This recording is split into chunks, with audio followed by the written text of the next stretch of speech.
6:49 by my clock here, and your waiting is almost over if you're here for Chanute High School football.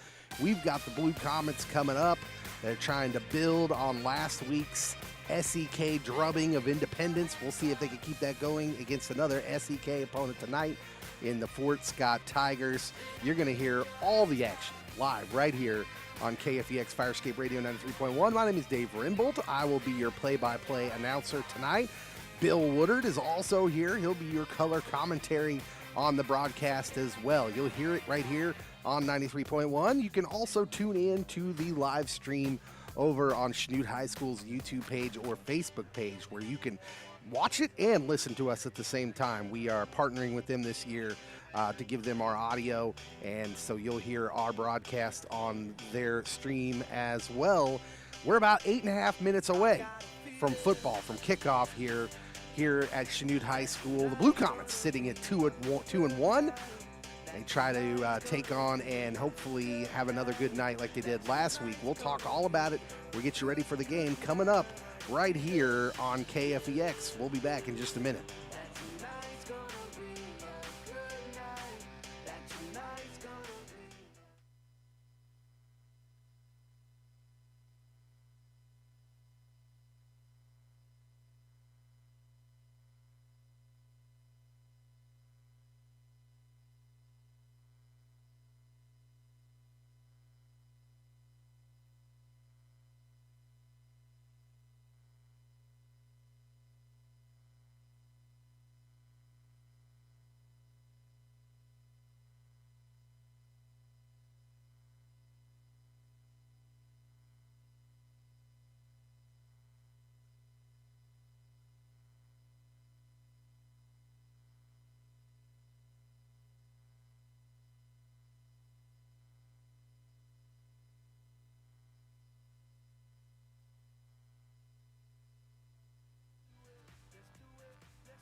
At this time, ladies and gentlemen, we ask that you stand as we honor America with the singing of our national anthem, performed by the Chanute High School Select Ensemble and Comet Chorale under the direction of Mr. Landon Slipke. We remind all in attendance that the proper etiquette is to remove your cap or hat, face the flag, and stand with your right hand over your heart. You may notice active duty, military personnel, or veterans not in uniform. They may be saluting the flag. Please feel free to sing along. Thank you.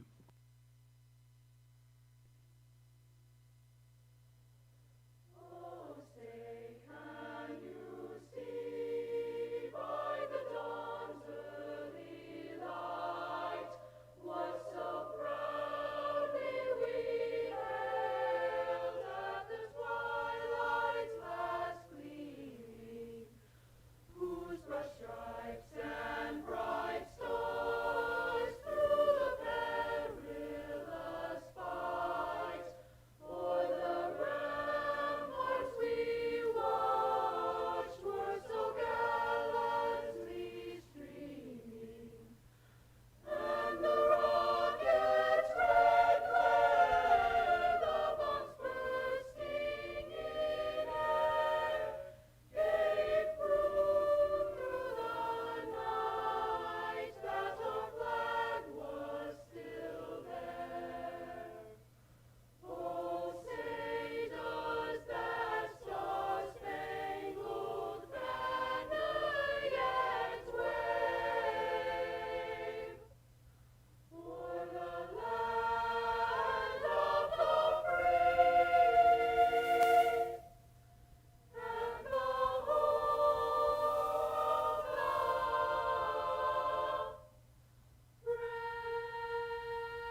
Welcome back. We're at Chanute High School at the Chanute Sports Complex for another Blue Comet football game. Chanute High School coming off of pummeling last week of Independence. It was not without its concerns and with its some injuries.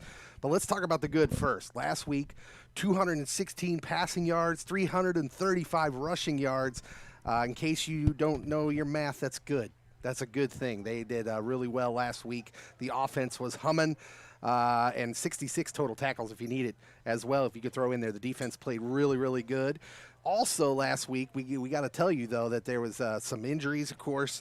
Cam Kester went down with a separated shoulder. He'll be lost for the year. That's going to mean that Caden Seamster, the freshman, pressed into action here. Last week, it turned out pretty good. Look at Caden doesn't even get a graphic. You got to earn the graphic in this league, son. Caden Seamster, 6 total touchdowns last week, 282 total yards. Just a wonderful ball game from the freshman coming off the bench. He's your quarterback tonight and for the foreseeable future. Protect him at all costs, offensive line.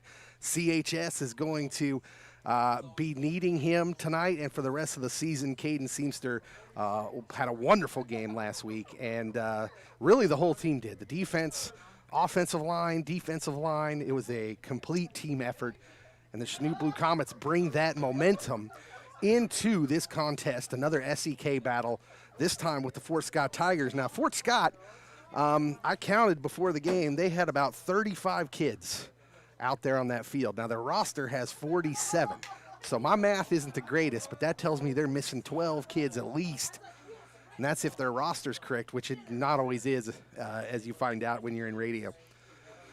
But so Fort Scott may be dealing with what Chanute has had to deal with. You know, you've got quarantines. The COVID thing has made everything kind of interesting and rocky, and you just go with it. So Fort Scott shorthanded, Chanute shorthanded, and they'll be taking the field momentarily to go ahead and get this SEK battle going. We're going to have the Blue Comets versus the Fort Scott Tigers in an SEK battle, a rivalry, Coach Cleet Frizzell calls this. One of the old rivalries in the SEK, Southeast Kansas. We're going to do that right after this. You're going to hear the opening. We got to take a timeout for a legal ID. You're listening to Chanute High School football on KFEX Firescape Radio 93.1.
We're back and ready for football. The kickoff coming up here in Chanute. We got the clock ready to go. The teams are lined up. Fort Scott has lost the toss. Chanute wins the toss and defers. They'll receive in the second half. So Fort Scott will get the ball first. Referee talking to Tyson Lucas, kicker for Chanute. The Stones are playing. It's time to start it up. That's what Mick says. Here we go. Tyson Lucas trots back. Now turns, faces the line, puts the hand in the air. Makes sure his team is ready. Now he trots up. Now the run, the kick is underway. Here is the game. Fort Scott's going to receive it at the 5. It's a deep kick, fumbled, but picked up. 10, 15, makes it through the first wave, makes a man miss. 25, wrestled down at the 28-yard line, and that is where Fort Scott will start their first offensive possession. A pretty decent return considering how that one started off for the Tigers. Try to get you the names to go along with these numbers for Fort Scott as soon as I can read them and get them settled here. It looks like quarterback is 6'3", 180-pounder. Malachi will start off under center with 2 backs behind him. He turns, he gives the handoff to the running back who's smacked at the line of scrimmage. He falls forward for a yard or 2. The running back was also the kickoff returner. I believe that is number 22, Jamar Franks. A senior, 5'10", 165-pounder. Second down and 8 upcoming. Ball on the 30-yard line. Tight formation for Fort Scott. Here's Van. He's under center. He's got the snap. He turns, gives to the fullback. Fullback rumbles ahead. Maybe a pickup of a couple, but he's wrapped up quickly by number 30. That is Riker Donovan. So Riker,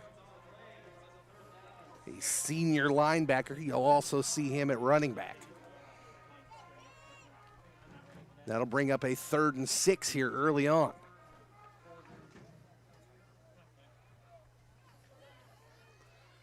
Fort Scott breaks the huddle. Malachi Van will be under center again. Same formation, 2 running backs behind him.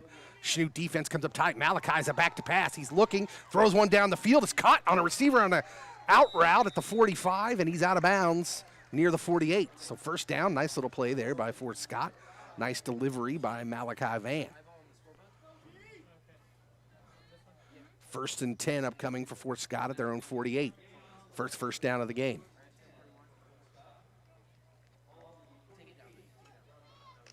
Well, the Chanute defense may have gotten frozen just long enough on the bootleg. Little play action.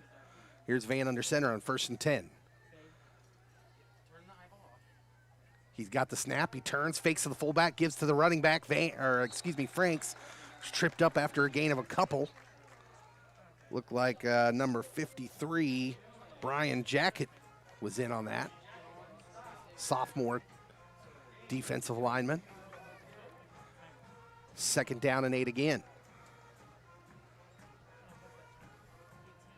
Fort Scott shuttling a couple new players into the game. They break the huddle. Plenty of time on the play clock. So Van under center. 2 running backs behind him, 2 receivers. He's got the snap. He's going to give to the fullback who's up the off tackle and got a good gain of about 5 yards before he's brought down, and it's going to bring up 3rd and short. We'll call it 3rd and 3. And they're in Chanute territory here on the first drive of the ball game for Scott. We're under 10 minutes to go here in the first.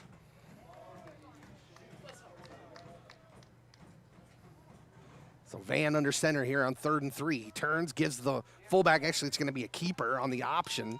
One of those quarterback option plays where he can either hand that ball off or keep it. He keeps it, and he's going to get about 4 yards. That'll be enough for the first down.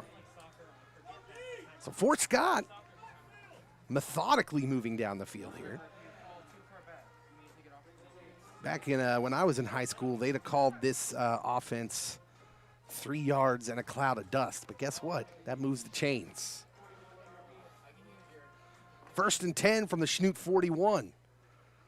Same formation out of Fort Scott. Van under center gives to the fullback, and he stood up at the line of scrimmage by a gaggle of Blue Comets. First one there is a pumped-up Wreck-It Riker Donovan.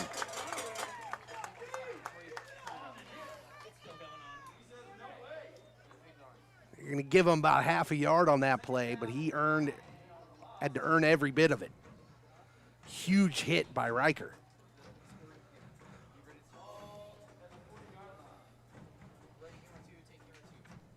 2nd down and 9 upcoming. First drive of the ball game. The Tigers moving it. We'll see if the Schnute defense can stiffen up right here. Here's Van, back to pass, little bootleg. He's putting it down the field. Almost picked off the hands of Jacob Brinkman. Well, Malachi had the out pattern right there, and he was not open at any time. There's actually 2 defenders there for the Comets that maybe could have made that pick. So it's going to bring up 3rd and long, 3rd and 9, and we'll see if Schnute can hold them right here.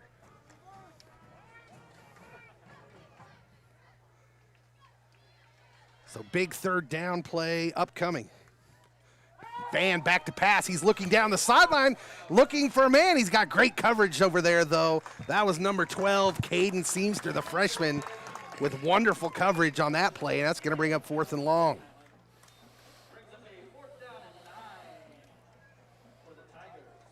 And this is in that area of the field where you wouldn't be surprised to see them just go ahead and go for it. They're on the Schnute 40-yard line. Too far for a doable field goal in high school. We'll see what formation they come up with. They might come out here with a punter, but it doesn't look like it. That's Malachi Van. We'll see. Sometimes they'll put the quarterback in a kind of a deeper shotgun and pooch kick it. He is in the shotgun for the first time this game. He's got 3 wide receivers. Here's the snap. He's going to throw. He's looking, and now he's rushed, and he is going to go down. Quarterback sack. Number 54, Colton LaCrone was the first one there. That's great defense right there. Good pressure. Wonderful blitz and coverage. Let's not forget the coverage that kept him looking for a few seconds. And the rush got to him, and it's a turnover on downs, and Schnute will get their first possession of the game.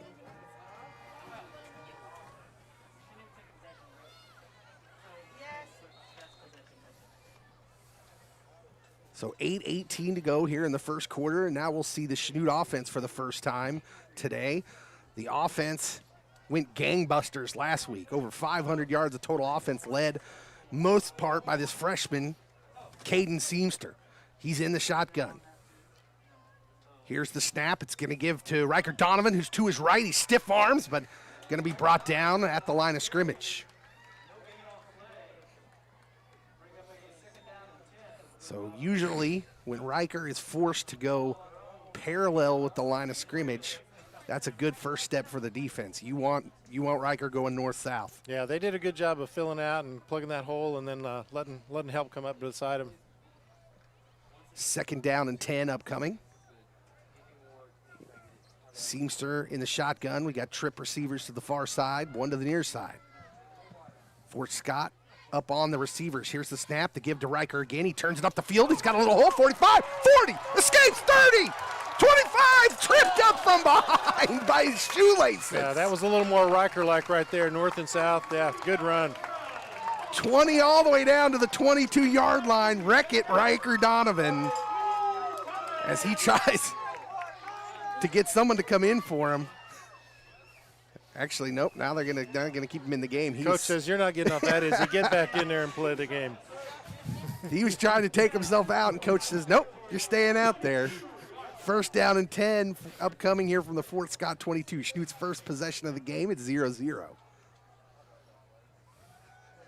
Seamster in the shotgun. He's got 3 wide receivers. He's got 2 running backs, one on either side of him. Here's the snap. He turns, fakes the give to Riker. He's going to keep it. Seamster bounces out to the left. Got some blocking. 20 all the way down to the 12-yard line, maybe the 11. And a good pickup there for Caden Seamster of about 10 yards. Yeah, good misdirection there. Had everybody moving right. Even pulled a lineman going to the right side and just kind of countered back. Great run there. I think what we noticed last week, Bill, was that Caden is maybe just a little bit of a different runner. He's very decisive in his decision-making. He doesn't look like he's afraid of contact. No. He seeks it. The thing about being decisive when you've got the ball and you're running with it, you're either going to hit the hole or you're going to hit somebody. You're going to get hit. It's always more fun to hit somebody than to have them hit you.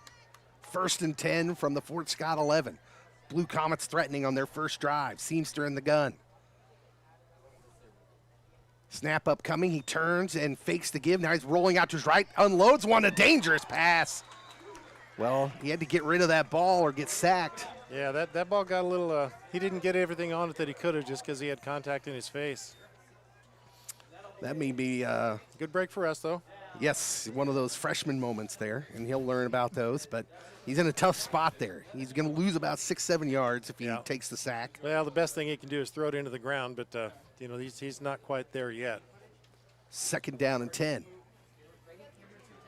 We'll see if the Blue Comets go back to the run here. They got 3 wide receivers on the far side.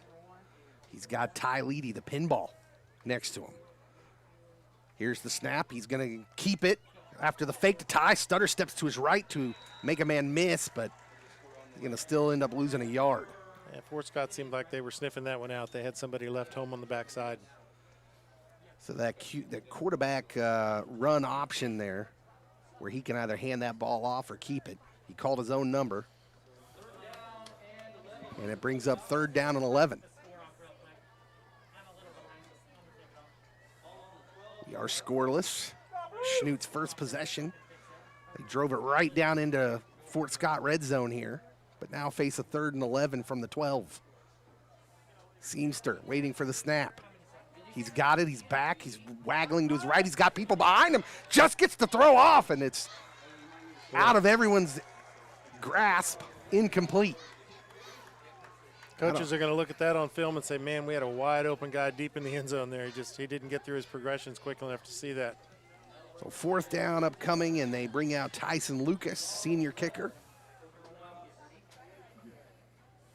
And we'll see if Tyson can put Schnute on the board here early.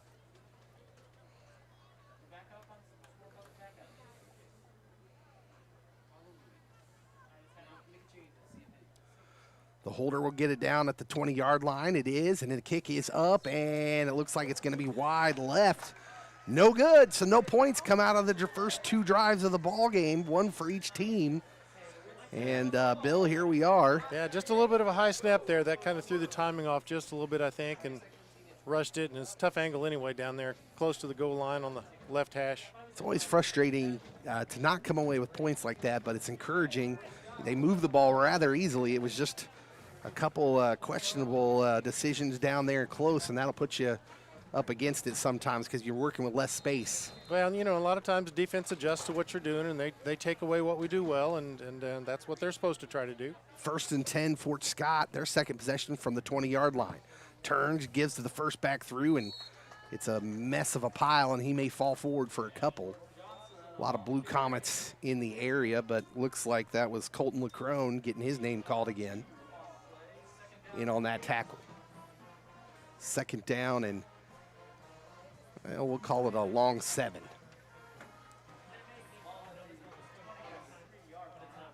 So Fort Scott making use of this tight formation with 2 running backs.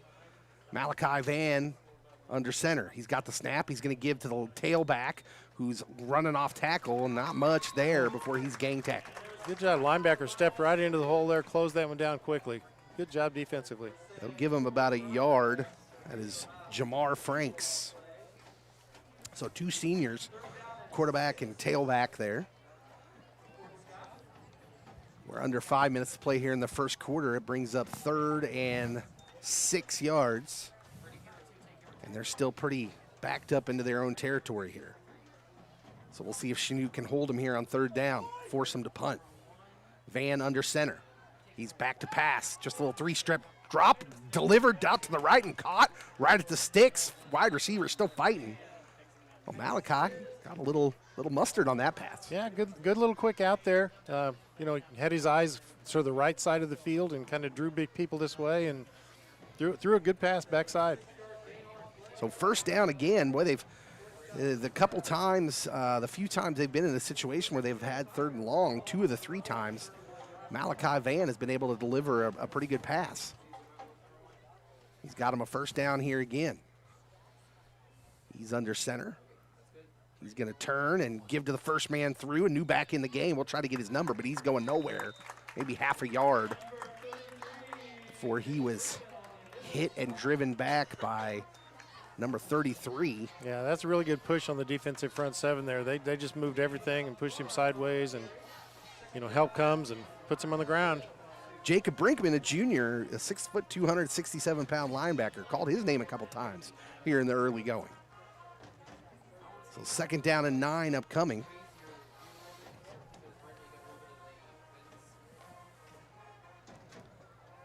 Fort Scott up to the line.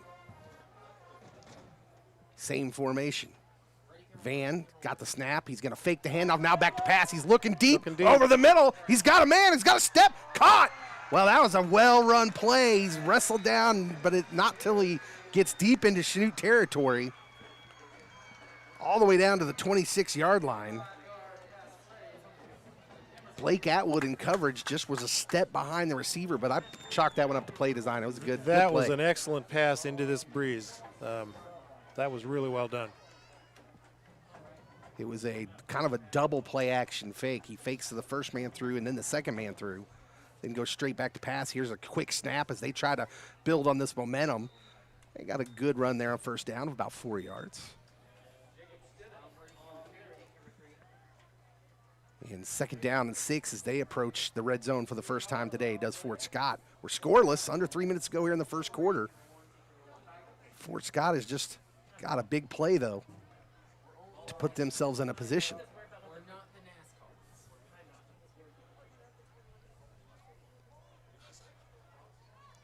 Ball on the Chanute 22-yard line. And Van leads him up to the line. Bunch formation, only one receiver this time. Here's the snap. Oh, it's a busted play. Van's going to have to run for his life. He's going to lose a lot. Well, number 54, Brian Colton LaCrone in on that play. That's a good job. Defense rallying to the ball. Again, it looked like a little bit of a broken play or somebody went the wrong way, but when that happens, defense has to make that push, and now we have them where we want them, I hope. Well, and Malachi has some speed back there, quarterback. You can tell that, and the defense reacted, as you said, very quickly. Very quickly. 3rd down and 12 upcoming from the Chanute 27. So Fort Scott in danger of not doing what they wanted to after their deepest penetration into the opponent territory. Here's the snap. He's back to pass. He's still looking. Pump fakes once, puts one over the middle through the hands of the receiver who had it. That was Nick Emerson. Yeah, that was another well-designed play. I mean, he took that little pump fake and held the linebackers just for a minute, and if he hadn't thrown that ball just a little bit behind him, that could have been 6. 4th down and 12. We'll see what Fort Scott chooses to do with it. They're going to take a timeout. We'll take it with them. You're listening to Chanute High School football on KFEX.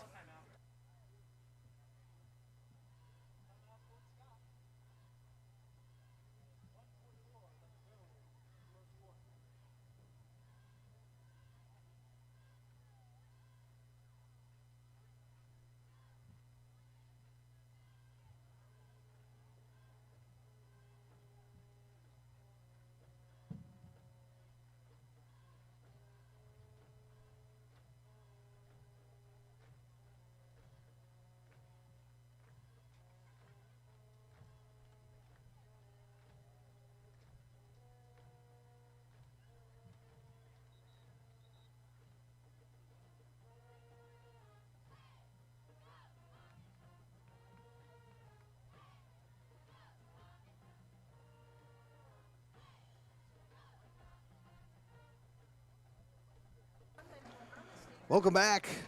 We're about to come out of this timeout. Fort Scott calls a timeout. They're facing 4th down and 12 on the Chanute 27. Looks like they are going to go for it here. Score is 0-0, 1:44 to go here in the first quarter. It's been a first quarter of drives, but no points. And we'll see if Chanute can hold on 4th down and 12. Van under center. He's going to turn, fake the handoff, and he's back to pass. He's looking, now throws one over the middle. This one's up for grabs, and it is knocked down in the end zone, incomplete. That'll be a turnover on downs. Yeah, that was well designed. They shouldn't have intercepted that. Just knock it down and take the position of the field where we get it. And Jacob Brinkman, the one who got his hand on the ball again. That's the 2nd time tonight he's deflected a pass. Yeah, that's a good adjustment on our part. We had somebody deep in the middle that time in the last couple of plays where they ran that skinny post. We didn't have that, and so coaching staff's doing a good job of adjusting right there. So another good drive. met with an unfortunate scoreless end for these two teams. 1:37 to go. We're scoreless, and Schnute will get its second drive of the ball game, starting at their own 27-yard line. 1st and 10, Caden Seamster at quarterback. Trips to the near side. The freshman's got the snap. He turns, gives the ball on the handoff, and it is Ty Leedy banged to the ground. Call him the pinball, Bill. Well, he bounced right off the turf right there, I'm telling you. I've seen him take more shots in the last 2 weeks where it hurt me to watch it. But he just bounces right off him. Ty Leedy, He's got 5'9", 147 pounds. He's just got that low center of gravity. He kind of likes that stuff. You know, those wrestlers love those things. 2nd down and 7 after Ty gains 3. Riker Donovan into the game now. We'll see how they choose to line up here. It's that 2 running back shotgun formation. Seamster's got the snap. He's going to fake the handoff and run to his right. Big hole. Makes the man miss. Oh, he's got a lot of room. 35. Makes another man miss. 40. All the way out to the 43, 44-yard line. It's a gain of 14. Great play design there. Just go to the wide side of the field where they don't have quite so many linebackers, and he just kind of picked his way through and did a great job. I'm telling you, this freshman has shown an ability to run the ball and instincts to make the right cut at the right time. Yeah, he's got a little bit of shiftiness about him, doesn't he? Did we used to call that moxie? Is that what we called that a few weeks ago? I think we change it every week. Oh, do we? Okay. Oh, we got to think of a new word. Shifty. I like shifty, although overused maybe. I just got the definition of moxie down. 1st and 10 from their own 44 now. Blue Comets have 3 receivers on the near side. Seamster waits for the snap. Here's a man in motion. It's Almond. He takes a spot behind him. They ran this a few times last week. Turns, he gives the handoff to Garrett. Bouncing off tacklers, carrying him to the 50-yard line. They still can't bring him down until after the whistle blows. Garrett Almond is a load out there, and he gains about 5 yards, 6 yards on the play. Yeah, that's a good run. Another good play design. We get spread out wide, and it looks like we're going to do something wide one way or the other, and we bring it back in, and we end up running ISO and power. And that's how the first quarter is going to end. It's 0-0. Schnute's got the ball at midfield. Come on back. You're listening to Blue Comet Football on KFEX Firescape Radio.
All right, we're back for second quarter action. It's 2nd down and 4 from midfield. Seamster calls for the snap. He's got it. He's back to pass. Pump fake. Now he tucks the ball in and runs. That was great reaction there. He's still on his feet. It looked like he was going to go down. He's right at the sticks for the first down. You know, coach is probably saying, go ahead and get your 2 and 3 yards and go down. And he's saying, no, coach, I just got to keep running. I mean, that did not look like it was a design run, Bill. That just looked like I think he looked and saw his receivers were covered, and then the pressure kind of got in him, and instincts take over, and he just did what he does well. Well, the instincts are right on. I'm just impressed with this kid at quarterback, being pressed into action as a freshman last week. He made that decision so quick. He saw his receiver was covered and then tucked it and took off. They're going to bring the chain gang in. The guy with the far stick has the largest mask I've ever seen in the COVID era. That is a big one, isn't it? He's got the first down, they say. They'll run the chain gang back off the field. And it's a Schnute first down. in Fort Scott territory, the 46-yard line.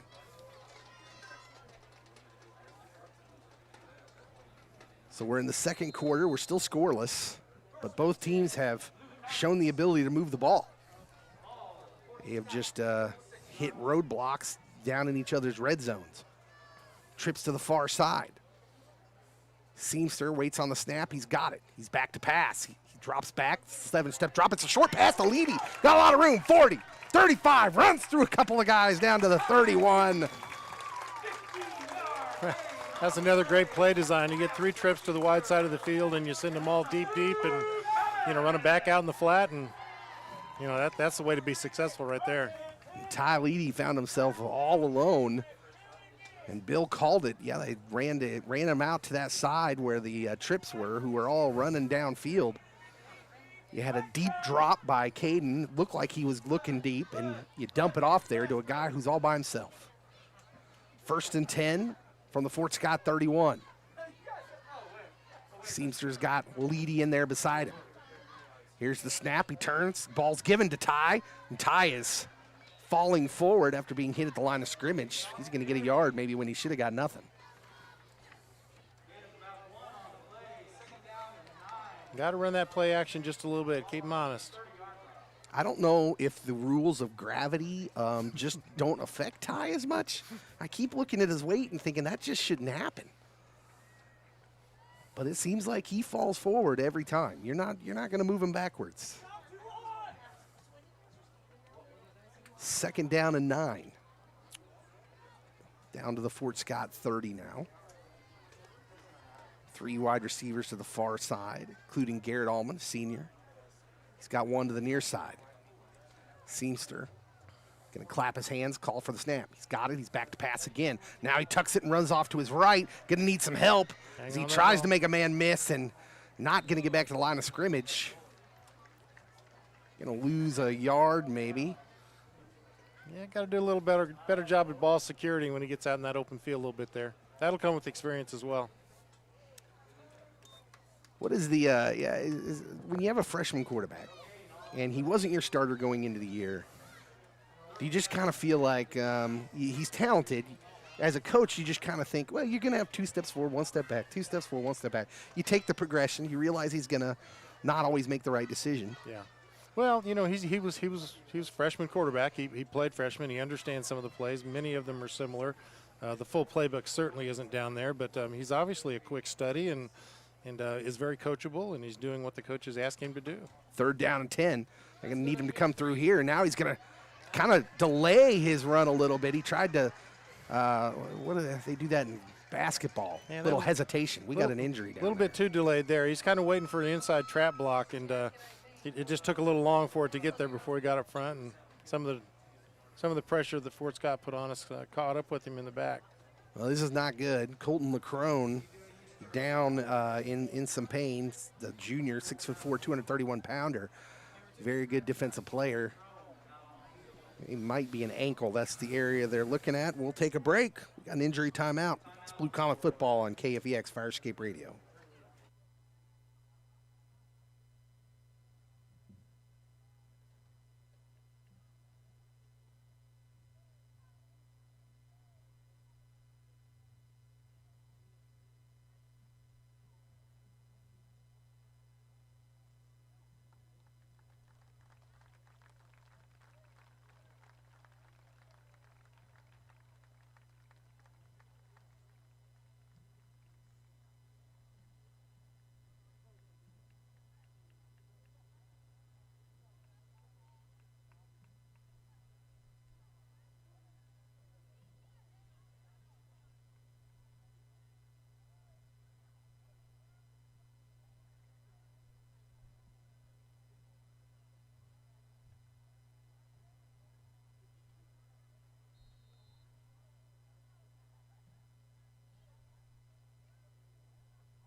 All right.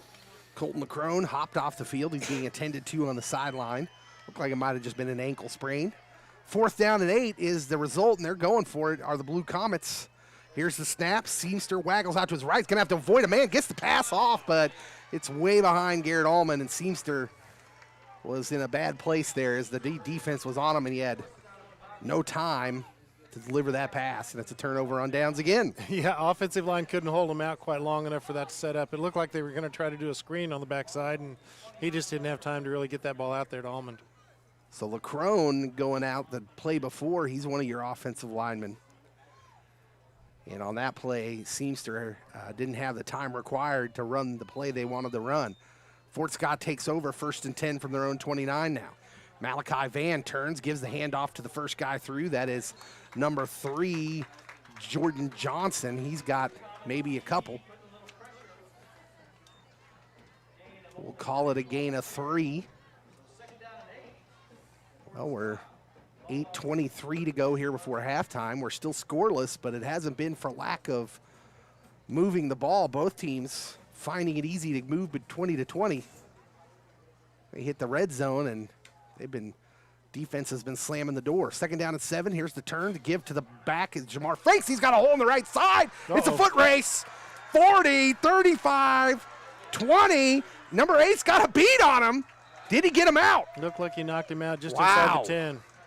Well, nice wheels by junior Braxton Harding, but Fort Scott is in business all the way down to the Schnute 5-yard line. Yeah, that was really good misdirection counterplay. They had us all moving right, and guy cut back, found a little hole, and he's got some speed and got in the open field. We did a good job of running that down because we didn't have a great angle on it. Yeah, Jamar Franks looked like he was gone, but number 8, Braxton Harding, that was a great play defensively of not giving up on a play.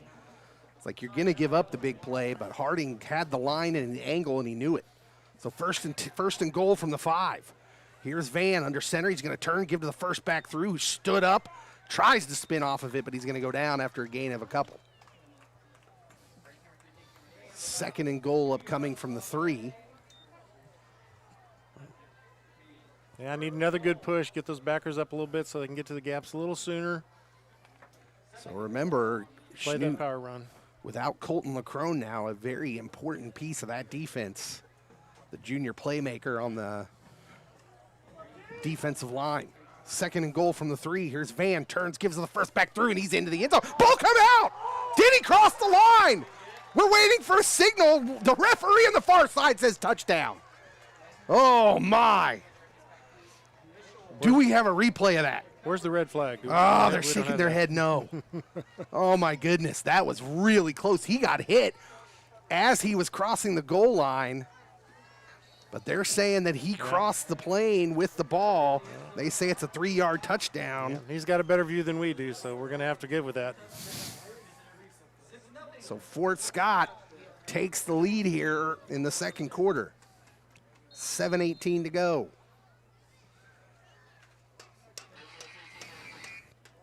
That was Johnson, Jordan Johnson, a sophomore running back for Fort Scott. We await the extra point. Here's the snap. Ball is down, and boy, that one looked wonky from the start, and it's no good. And Fort Scott leads it 6-0. You're listening to the Blue Comet Football on KFEX 93.1.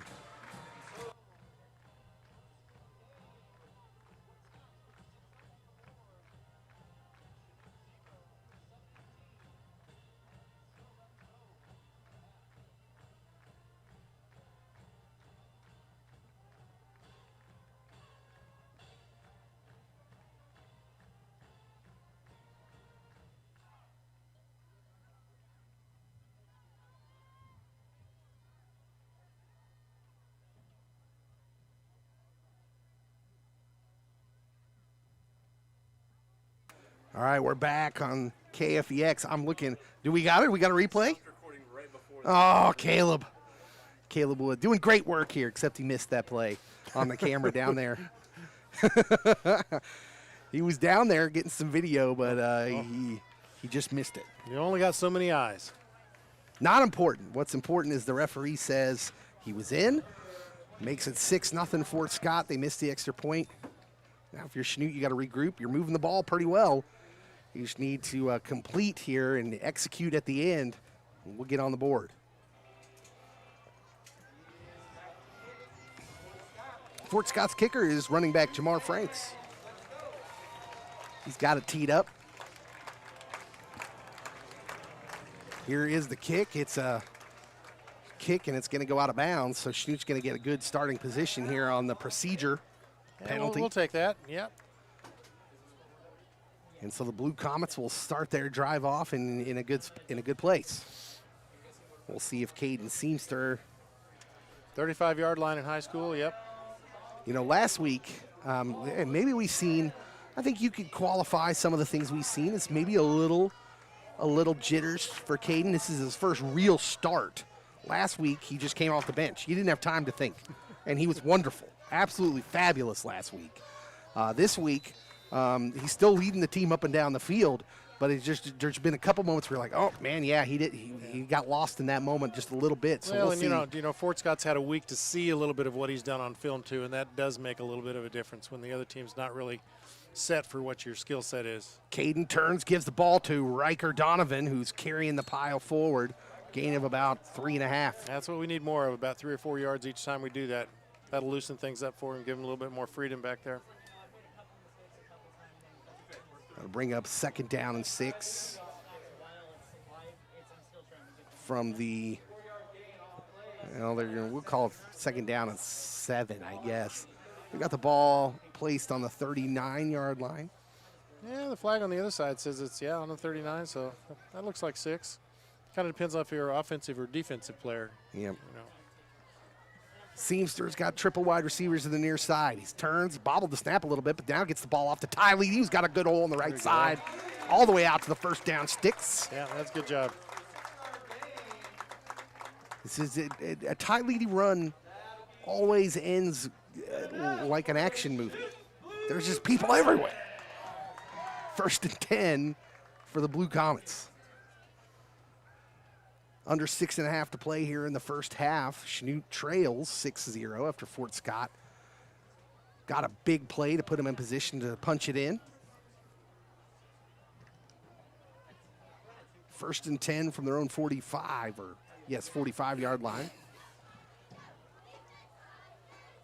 Seamster in the gun. Comes the snap again. It's a fake handoff. Now it's a throw. Seamster just overthrew his man. Just a little high, yep. Kedrick Emmeling, the intended receiver. His eyes must have got big on that one. He's another really well-designed play. I mean, we're consistently running trips into the short side of the field, which, you know, puts a guy on the other side and the wide side of the field, typically in a one-on-one position, and that's kind of what we're looking for, is to match up a receiver with one-on-one defensively. 2nd down and 10. Just a little overthrow.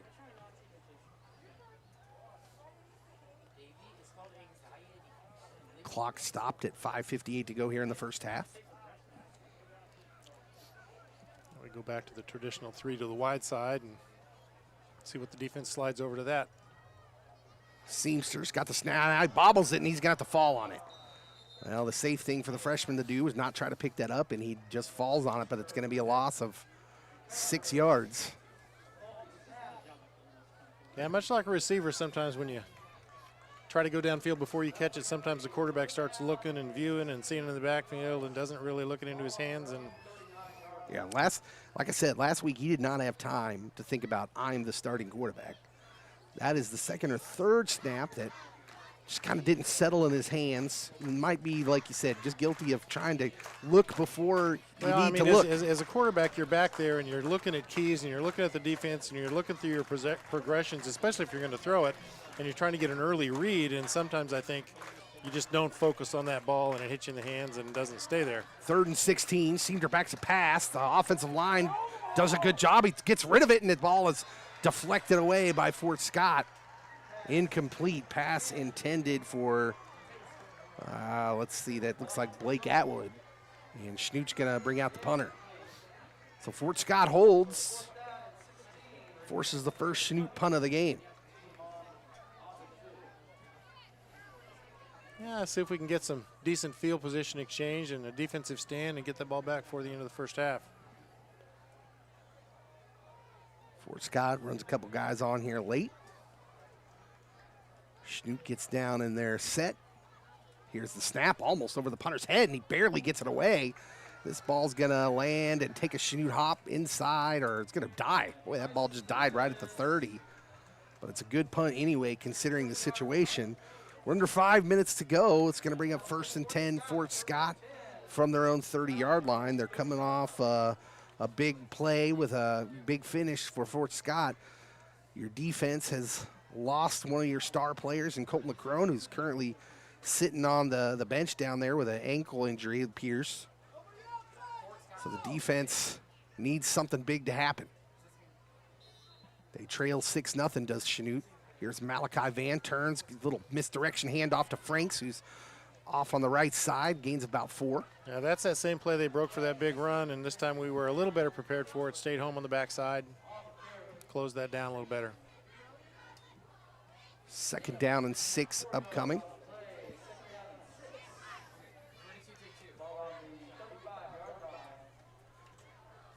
Under 4.5 to go here in the first. Van under center. Oh, we got a movement on the line. That's going to be a false start. They're going to move Fort Scott back 5 yards. Yeah, we'll take all those they're willing to give us, I guess. Right tackle. Just a little jump, little stutter. And that'll make it 2nd down and 11. Every little bit helps.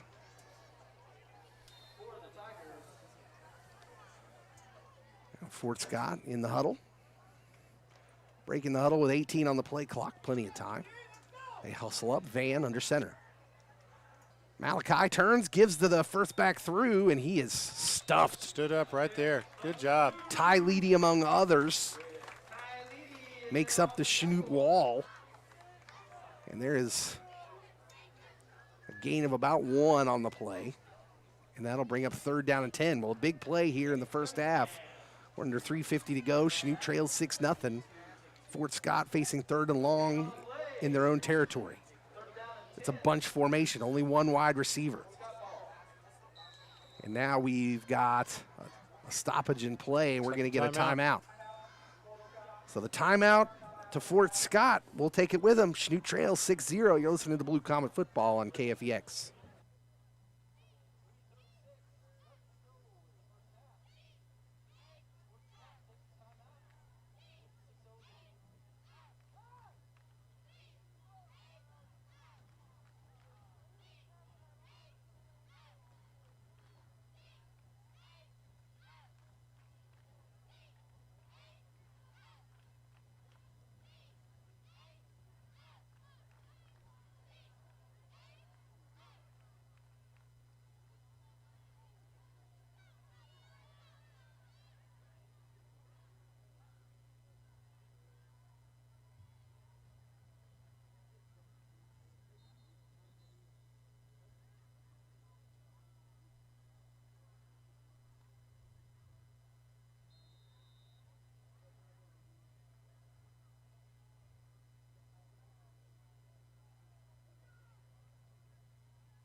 We're back. Big 3rd down play for Fort Scott and the Chanute defense.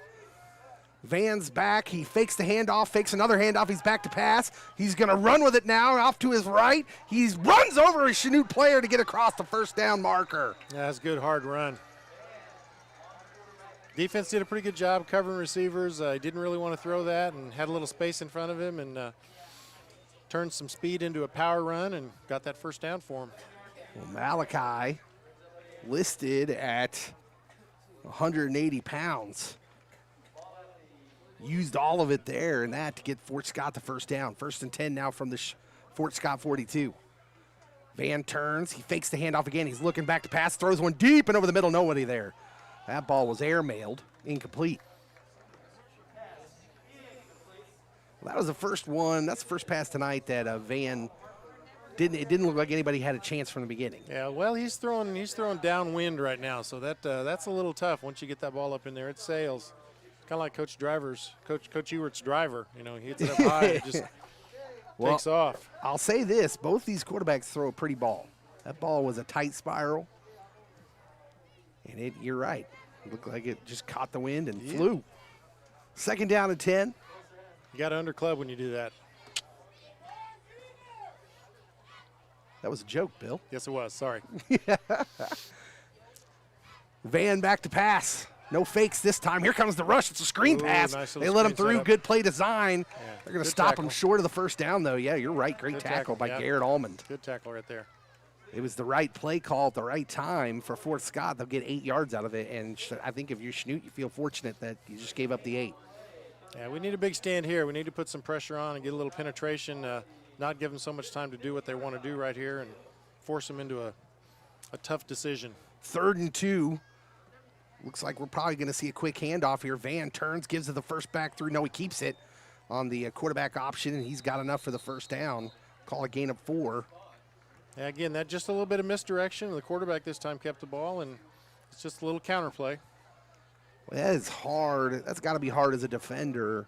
You see the quarterback make the motion like he's going to hand off, and then they almost kind of freeze there for a moment. You're not really sure who's got the ball. Well, and they're pulling a lineman in front of you, and then they come back with another lineman and block it out and kick that hole open. It's just an old-fashioned trap play at that point. Is Van on the option for the first time tonight. He pitches it behind him to his right, and Franks has got a good gain, up around a gain of about 5 or so. They had not run the option yet, but it looked pretty good there, but Schnute defended it well. Got to stiffen up here, see if we can keep them away long enough to at least hold this deficit. Schnute trails 6-0 here, 2:12 to go before halftime.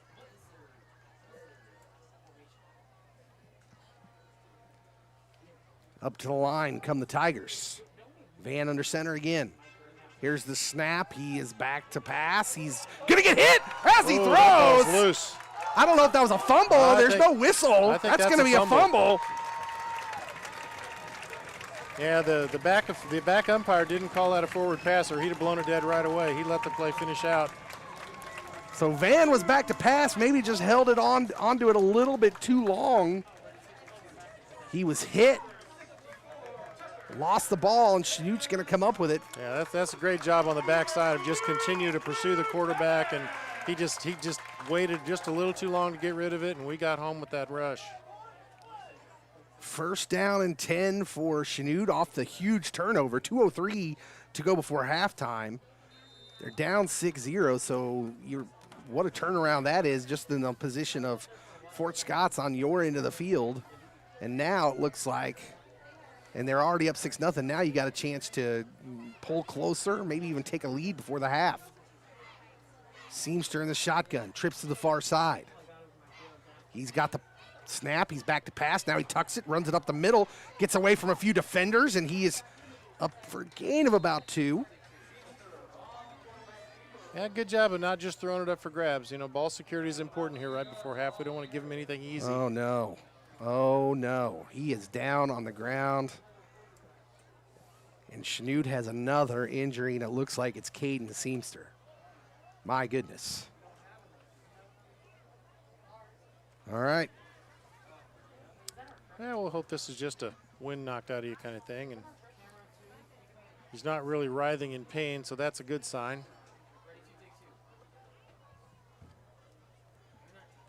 A stoppage in play here is Seamster on that run. You're right, he just wasn't moving around a whole lot. He just didn't get up. I saw his hand moving a little bit there. The quarterback warming up on the sideline is, looks like number 17, Trey Dillo. So he came in mop-up duty last week, a sophomore wide receiver. Schnute already on their 3rd quarterback of the year.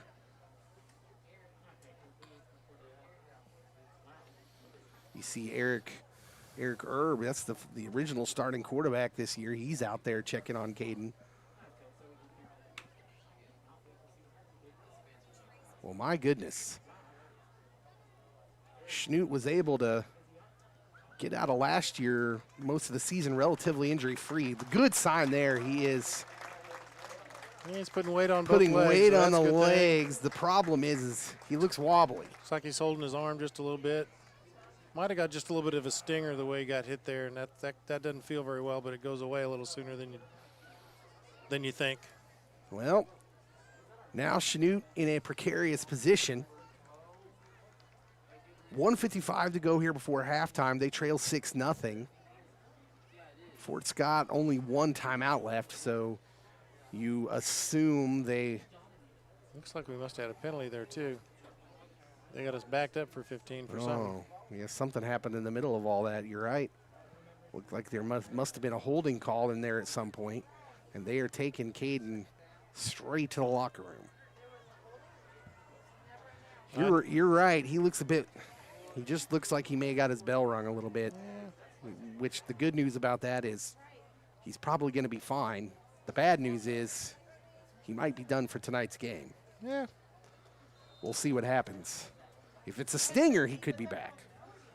Stingers kind of look like that sometimes.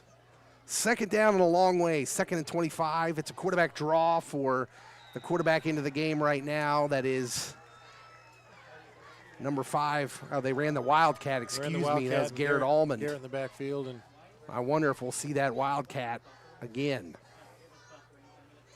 Raleigh Chard runs into the game now. Out comes Almond. Well, they might. I'm a little surprised Fort Scott didn't take a timeout right there and save as much time as possible before we have to punt this. But yeah, they're letting the clock they run. didn't do that, so that's all right. With only one timeout left, now Garrett runs back onto the field. They seem content with running that kind of Wildcat formation now. Their 3rd quarterback of the season just went down with an apparent injury.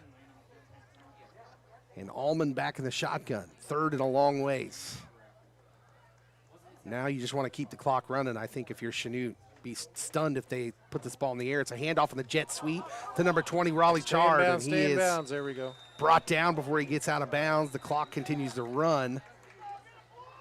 And we're going to get an immediate timeout by somebody.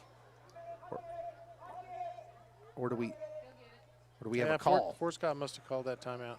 It is a timeout, so we'll bring up 4th down. An obvious punting down for Chanute as it's 4th down in quite a ways and still on their own 34-yard line.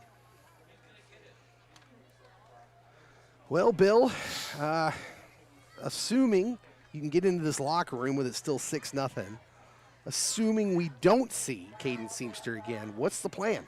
Well, that's a real good question. I know that Coach didn't ever want to think about having to do that, but if that happens, he's got somebody that can run quarterback. He may have to improvise and do some things and close the playbook down just a little bit. But I'm sure the coaches will talk about it and see what their options are and figure out a way to come out and play with the players they have available. Mm-hmm. From week to week, there's really no telling either how many players you've lost to quarantines and things like that. Especially this year, there's no way of really knowing. And so, I talked to Coach Frizzell a couple weeks ago and asked him some things about it. He said, that's one of the hardest things is every week it seems like I'm putting in a whole new game plan for the people that I have and putting kids in places where they're not comfortable, which is hard. And he says we just keep doing our best and plugging away and trying to get better every day, and that's what you have to do. Chanute calls the timeout. Yeah, I really feel for all the athletes, first of all, these kids out there playing, because on a week-to-week basis, you must just never know. Until you're out there on the field, you just must never know. And that feeling, I remember that feeling of getting ready to play games where you're so excited. Yeah. And so that feeling of coupled with, is it going to get called off today? Is it going to get called off? So now there's that doubt and say, well, what can happen to us now? When things start going bad and you just have to put that behind you as best you can and only deal with the things that you can control. And, if coaches and kids do a good job of listening and teaching that, you'll play the best that you're capable with the athletes you have that week. Mm-hmm. You couple that with Chanute being kind of bit by the injury bug this year. They've already lost, I think it's 4 players to season-ending injuries already this year. All of them important players.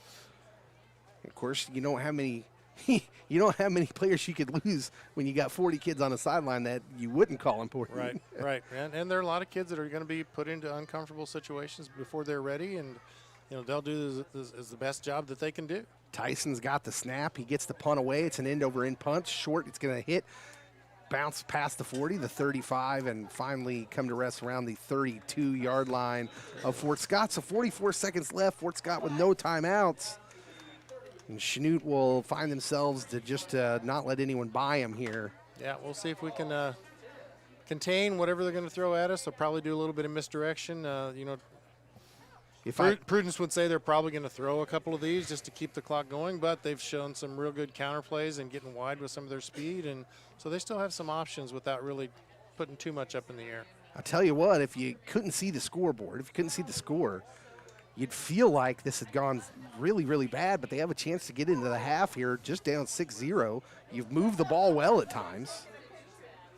Now if they can just keep the Fort Scott Tigers here, Malachi Van will take the snap at his own 33. He's back to pass. You just make sure you tackle in the open field. Oh, boy, that ball was almost picked. Instead, it's caught. He's going to run down the sidelines inside the 40.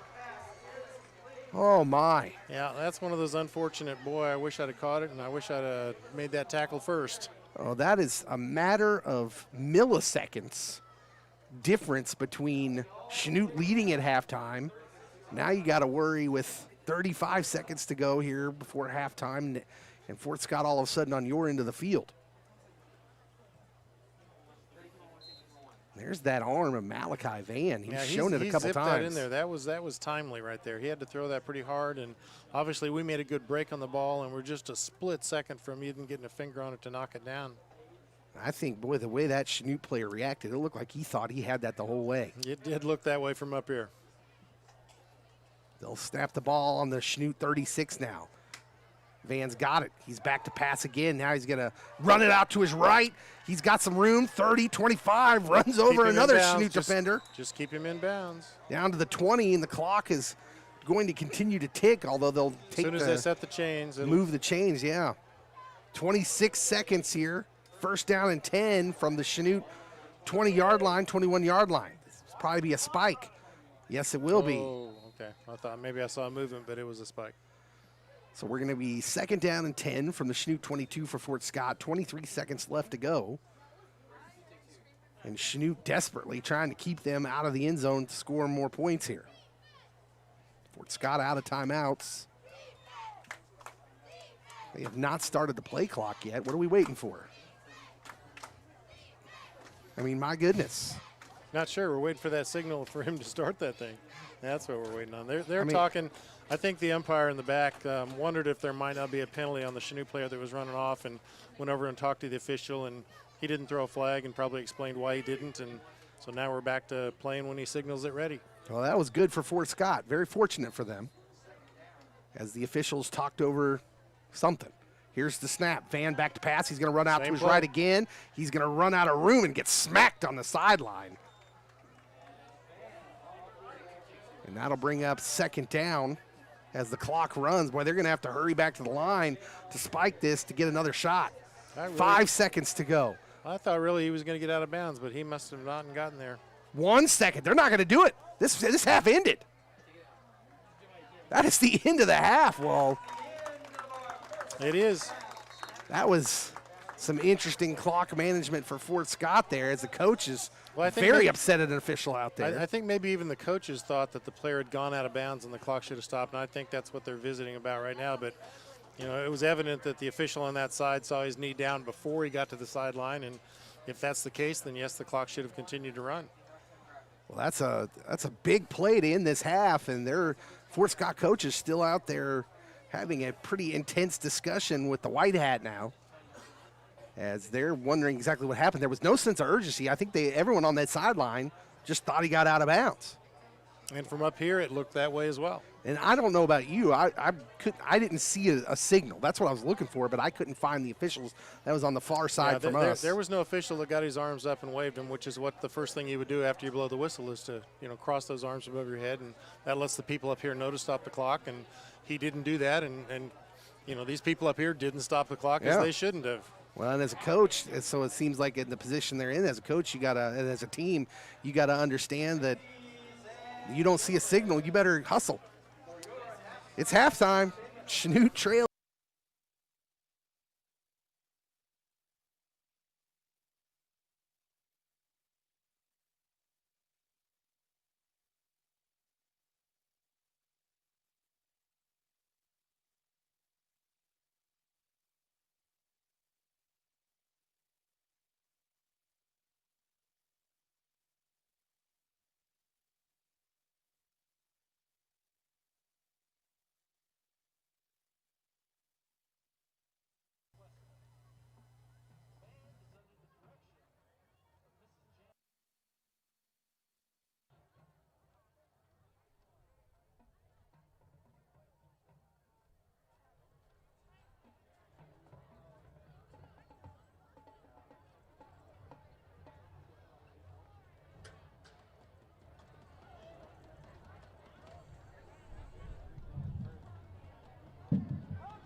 That is a literal baby. Yeah, I don't know who that is, but it's moving. Well, the baby is running away. He's escaping. Superman, we need you.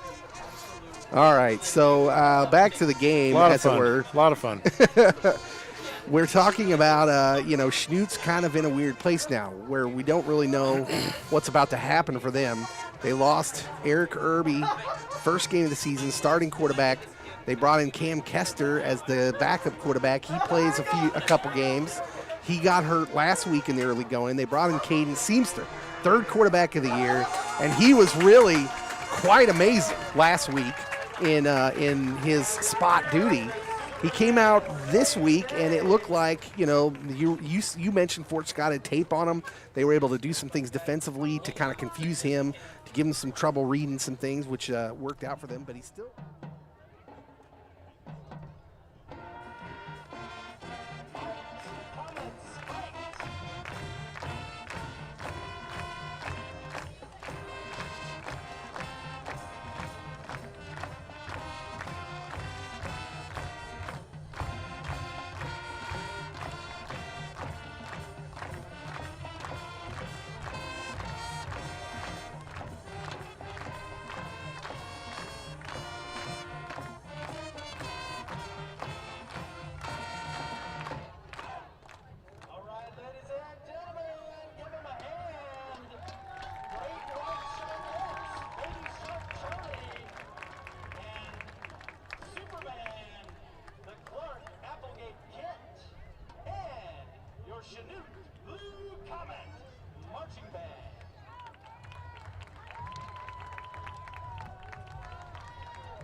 taking the warm-up tosses down on the sideline. So I suspect, Bill, we're going to see him at quarterback. Well, that makes a little bit of sense. He's in there for the Wildcat. He understands the offensive scheme. He knows where people are supposed to be.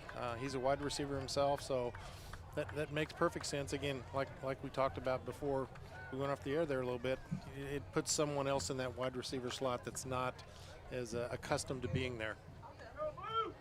Pick me. So Fort Scott lining up. Jamar Franks, their kicker and tailback. He is kind of waiting for the referee to say it's okay to move forward here. His referee is watching the clock. The clock is at 0, so he's waiting for the resetting, I would guess. We got 12 minutes on the clock. It's going to be an interesting second half here in Chanute. With Fort Scott leading 6-0, but the dynamic of this game has changed greatly, at least on the Chanute side. They've lost a couple players to injury. I do not see Caden Seamster or Colton LaCrone down there on the sideline. This ball's probably not going to go very far into this win, so we probably ought to move up another 5. It's a toe kick, little squibber down, takes a big hop at the 20 and into a Chanute player's hands, and he's through the first wave, he's got to move, 40, kicker to beat, 50, 45, 40, 30, 20, 15, 10, 5, touchdown!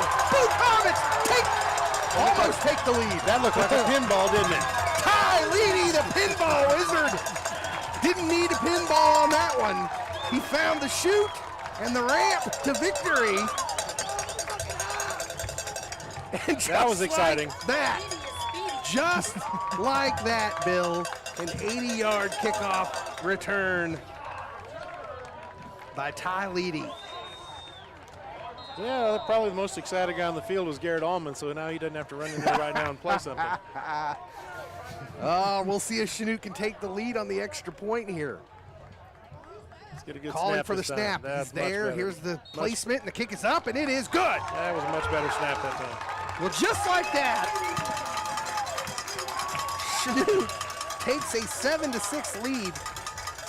And it's funny, Bill, at halftime I said, if you couldn't see the score, you'd feel like things were really bad. And again, we're looking at big plays. Yeah. They changed the game. Of course, we're used to that from last year when we had so many of those things, those game-changing opportunities, and it's true again.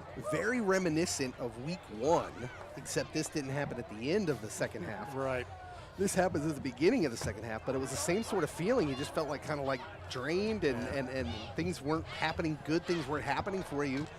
You feel like you're down a lot, but you're only down 6, and a big play later, you're up. Yeah, let's see if we can get this ball into the end zone and hope that energy level pumps over into the defensive line, and we can make a big stand, get the ball back again, and have good field position to use the wind to our advantage. So Chanute will now kick off for the first time tonight with a lead. They lead 7-6 after a 80-yard kickoff return by Ty Leedy. Lucas needs to get this one into the end zone. We need to get it down there and get them starting at the 20. And he does have the wind. He does have it. He's got the leg to get it there. I'd be surprised, like you're saying, that they tried there. Chanute does a lot of pooch kicking, that's for sure. If he hits it solid, I think that's really the best bet. And you take that big play out of the scenario there. So Tyson's got the ball teed up. We'll see what the coaches for Chanute have in store for what they told him to do. He's going to run up on the ball right now. Here's the kick. It is a short but high kick. Ball does carry in the window all the way back to the 10. Fort Scott's got a return on the table. He's got a little hole, and he's dragged down at the 36-yard line. Yeah, that's good kick coverage. Got a little bit of a hole there, but we closed down right there at the end, and people stayed in their lanes pretty well. Jacob Brinkman with the tackle, and Brinkman, we've called his name more tonight than we have all season. He's had a great game so far. So 1st and 10, Fort Scott. They find themselves trailing for the first time tonight from their own 37. Van under center. He turns, gives the first back through. That's Johnson, and he has got maybe a couple as he moves the pile forward. We'll call it a gain of 3, actually. That's good fighting there by Jordan Johnson. Sophomore running back there. Pretty good push on their part. 6 foot, 185 pounder as a sophomore. Second down and 7 upcoming here for Fort Scott. Up under center now. That's a little different look. There's Van. He's got the handoff off to the left to Johnson again, who's near the first down marker. Boy, that was a pretty good spot. It looked like they had hit him about a yard short. He fell down a yard short and bounced kind of forward, but he's still short. I think they did mark it back just a little bit. That's a good call. So that's about 3rd and half a yard coming up here. We'll see if the Chanute defense can make a big play. I think they tried to surprise us just a little bit there and went under center and got an early snap call and just a hard off-tackle run. And here's Van. He's under center again. The first back through is Johnson. 3 straight runs for Johnson as he is carrying defenders forward for a first down out to midfield.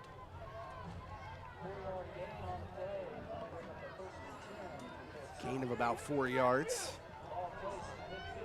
And so 1st and 10 from just into Chanute territory. I mean, half a yard in. So 3 straight runs to Jordan Johnson, the sophomore. Let's see what Malachi chooses to do this time. This time he gives again to Johnson. So they're seeing a steady dose of the sophomore. Yeah, they're setting us up for going wide. He's going to pull that ball out and take off around the end or look to pitch it. You know, they haven't shown any option of this. It's more veer-like. But you just keep pounding it inside and keep those linebackers in tight, and sure enough, you're going to pull that out, and all of a sudden you got a little cushion on the edge, and he's quick enough to get to it, and he could hurt us if we're not awake. That is old school football right there. That's triple option stuff. There we go. Yeah, almost. You know, veer came from that triple option. 2nd down and 7. Here's the fake. There's little misdirection to Franks. He's got a little hole at the middle, spins off a tackle. He's got another first down. That's the same counterplay they used so effectively in the first half when we got that big old run. And again, they just keep pounding, and then misdirection again, trying to fool the linebackers just a little bit.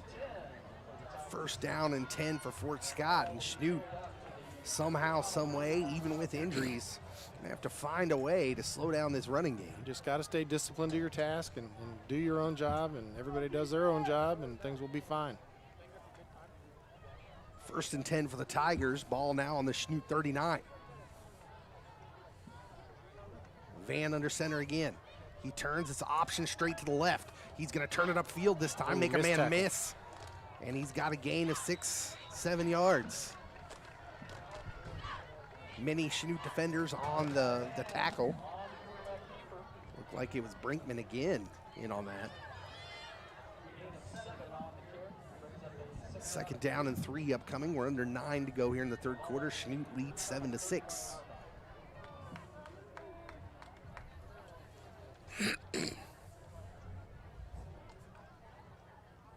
Fort Scott breaks the huddle. Fort Scott has run this same formation most of the night. Here's the snap, the fake. Now he's back to pass. He's looking down the middle of the field, and this one is incomplete. They're going to throw a flag on that. That is a bad call, Bill. Yeah, that was inadvertent. That's one of those calls you don't see called in high school when the contact comes that way.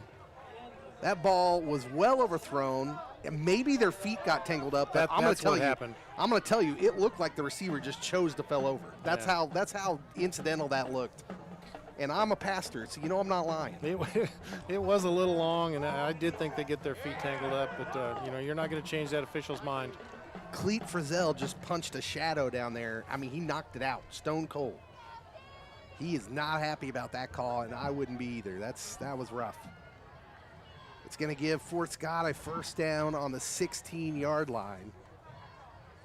Well, you could almost see the referee thinking about that. And well, it was the overthrow that the referee didn't really think about as much before he tossed that flag. And 1st and 10 handoff to Jordan Johnson, who's near the goal line on a big run. Down to the 1. It's going to be 1st and goal from the 1-yard line. And Fort Scott has got a lot of momentum carrying it with him right now. Chanute leads at 7-6, but that lead is precarious. They're going to get 4 plays from starting from the 1 here. Maybe 1.5. Bunch formation. It's goal line to goal line. Double tights. They just run it off tackle. That ball is easily run in the end zone off tackle. It's Johnson with his 2nd touchdown of the night. And Fort Scott retakes the lead. They did a pretty good job of maintaining control and getting some of that momentum back. They just pounded the ball at us, and they're running hard. And we got to find a way to continue to step up and make plays. We'll see if Fort Scott goes for 2 here. They lead 12-7. It looks that way. He's in the backfield there. Yes, they will. 2 receivers to the near side. Van's back to pass. He's going to roll out to his right, but we got a stoppage in play. This is looking to be a procedure call. Oh, that's good. He even went before his wide receivers got completely set. So fortunate for us. We'll see if this affects what they're going to do here on this conversion attempt. Van running over to the sideline to talk it over with Coach Bo Graham. Bo, I can tell I would like Coach Bo Graham because big people of the world unite. They do. Okay. He looks like a football coach over there. I'm gonna tell you that. They are still gonna go for 2 now. Ball spotted out at the 8-yard line. Yeah, we're probably looking for an airtime here. He's probably going to look to throw this. Van straight drop. He's going to throw to the corner of the end zone, and boy, he had him, and it's got it. Well, He got it. That's really a well-thrown fade. yeah, he escaped. The receiver just lost the defender for a brief second, and in that second, boy, it's tough to beat him back to that corner. Yeah. If you throw that ball well, the only person that can catch it is your own teammate. So the 2-point conversion makes it 14-7 Fort Scott. They lead it. You're listening to Blue Comet Football on KFEX Firescape Radio 93.1.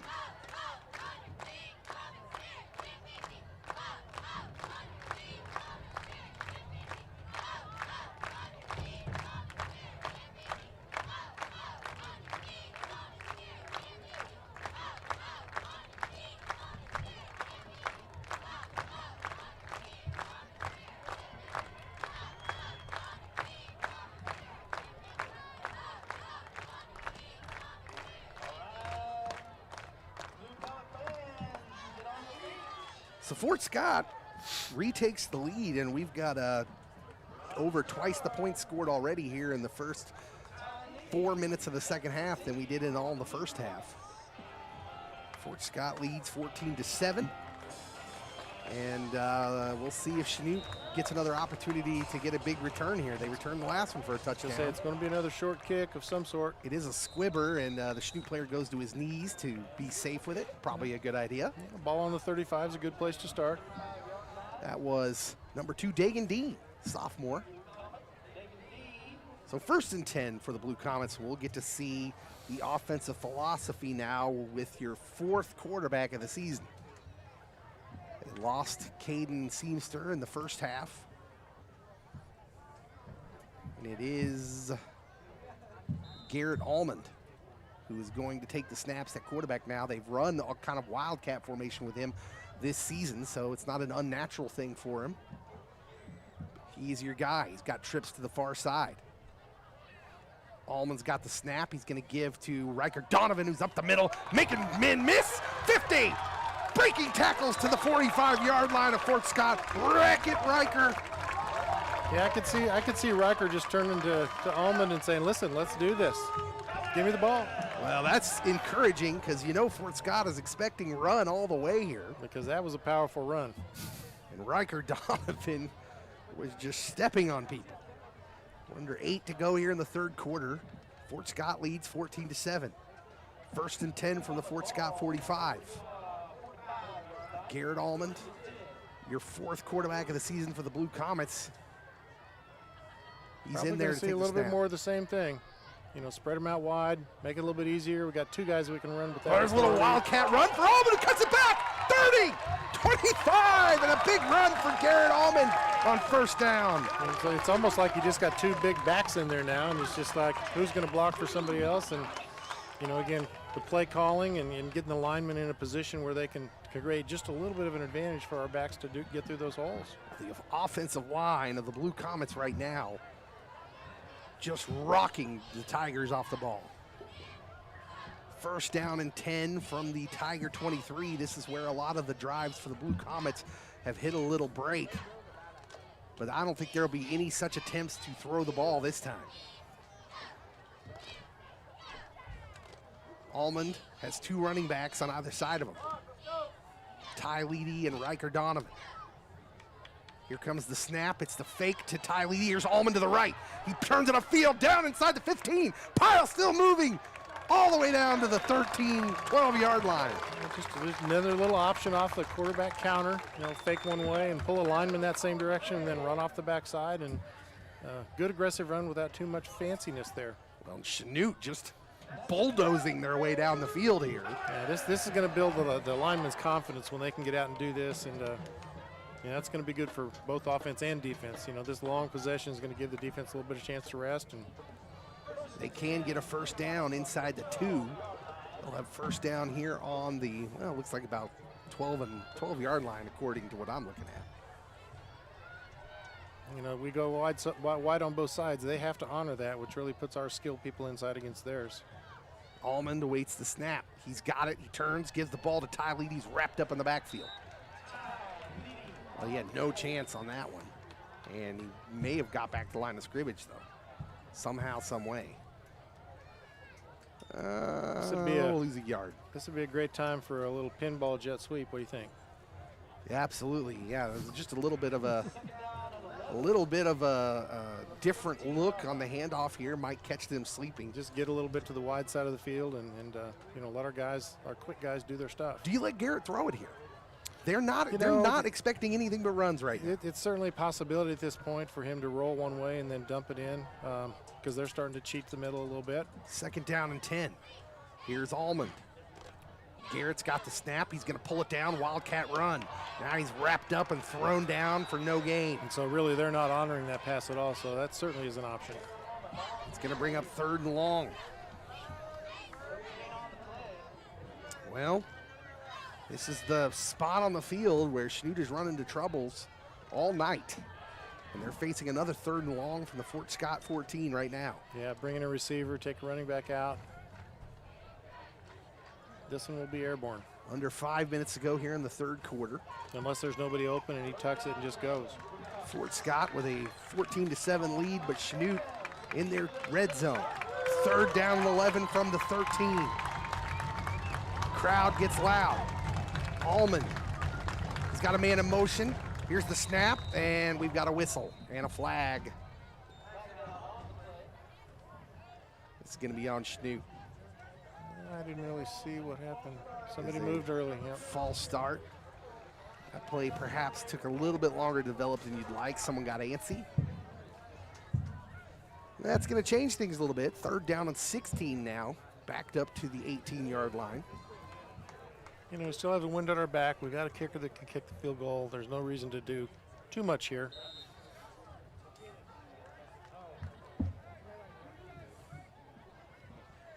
See what they choose to do. Yeah, I almost think now you're out of a range if you were going to do something tricky. Now you look like maybe you just run this ball safely. Well, even just a good safe out pattern to get 4, 5, 6 yards back is going to make even a field goal a little bit easier. Plus keep that momentum going positively. Allman's got the snap. He is back to pass. He's running for his life. Throws one up. He's got a man. It's Leedy. Caught inside the 10 down to the 5. Well, now. Allman threw up a lob, but there was nobody near Leedy, so he was just able to run under it. I think basketball season's a little further away, but that looked like a pretty long 3-pointer.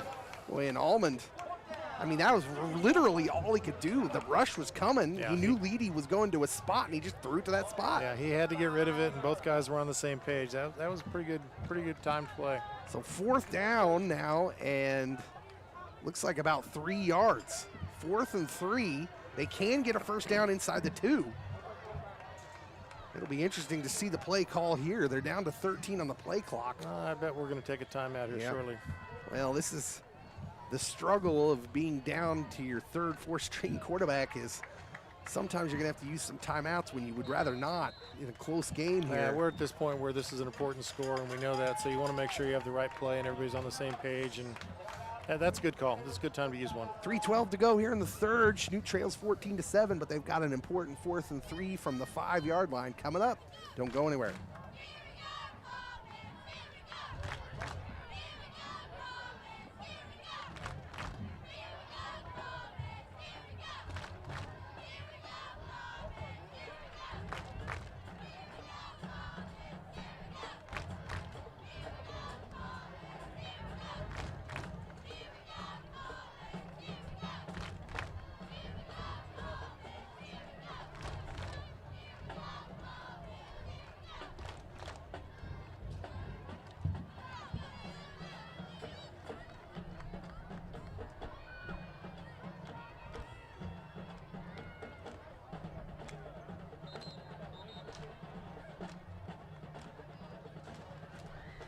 All right, here's the situation. Chanute trails 14-7, 3:12 to go here in the third. They're facing a very important fourth down play, 4th and 3 from the Fort Scott 5-yard line. Garrett Allman, who started this game at wide receiver, is your quarterback. The 4th quarterback of the season for Chanute. So your playbook is limited, but they will go for it. 4th and 3. Allman's got trips to the near side. One running back beside him. Fort Scott defenders creeping forward. Got to go to the Here's short the side. snap. He's going to look to throw. He's out to his left. He's got some room. He's in the end zone. Touchdown. We got a flag on the field. A flag on the field. We got holding on the Blue Comets. Holding on Chanute, and another important penalty shifts the momentum here. And out comes the field goal unit. Well, I didn't even see where that flag took place. It was right in the middle of the field, and it was way behind the run. Yeah, that's unfortunate. So another call, and boy, Coach Cleet Frizzell, you can just tell by the body language, is not happy. In fact, seething might be the word I would use. Now you're forced into a field goal try. They're going to put this ball down on the 25-yard line. This will be a 35-yard field goal. This is a tough field goal. Yeah, he's got wind at his back. He's got the ability to hit this. He just needs to hit it solid, and it'll be fine. Tyson Lucas set to kick. They'll need a good snap. It's not. Boy, he got it down anyways. The kick is up. It's got a chance. It is no good. Just went left. Wide left. Well, the ball skipped back to the holder. He still got it down, and the kick goes wide left. Well, that is unfortunate. Another empty possession in the red zone for the Chanute Blue Comets. That's 2 poor snaps on that extra point and that field goal that cost us a little bit. Well, they struggled with this last week too, Bill, with the snaps on the kicks. And I'm not really sure what the cause of that is. Well, a lot of it may be the same person's not doing the snapping. We don't really know. That's the thing with the COVID is we just never know. That's exactly right. And so that's not an easy skill to do. I mean, it's a lot harder than it looks. I did some of that in high school, and it takes a while to figure that out. Oh, let me be clear. I can't do that. That was not criticism. 3:01 to go here in the third. Fort Scott gets the ball back up 14-7. Here's the snap. He turns, fakes the handoff to one, gives it to the other one, Johnson. Good job. Who's got maybe back to the line of scrimmage before he's pulled down by Garrett Allman. The defense stayed home that time and managed where they're supposed to be and rally to the ball, make a good tackle. Put a little pressure on him here, see if we can get a quick punt. And second down and 10 upcoming. And yeah, like you said, Bill, where the defense has shown some fire here. Here's the snap, give to Johnson again, and he is stood up after a gain of about a yard by Riker Donovan. Yeah, that's good tackle on all parts. They'll give him 2 yards on the play. That brings up a big 3rd down and 8. Fort Scott still pretty deep in their own territory. I'd be surprised if they did too much fancy right here.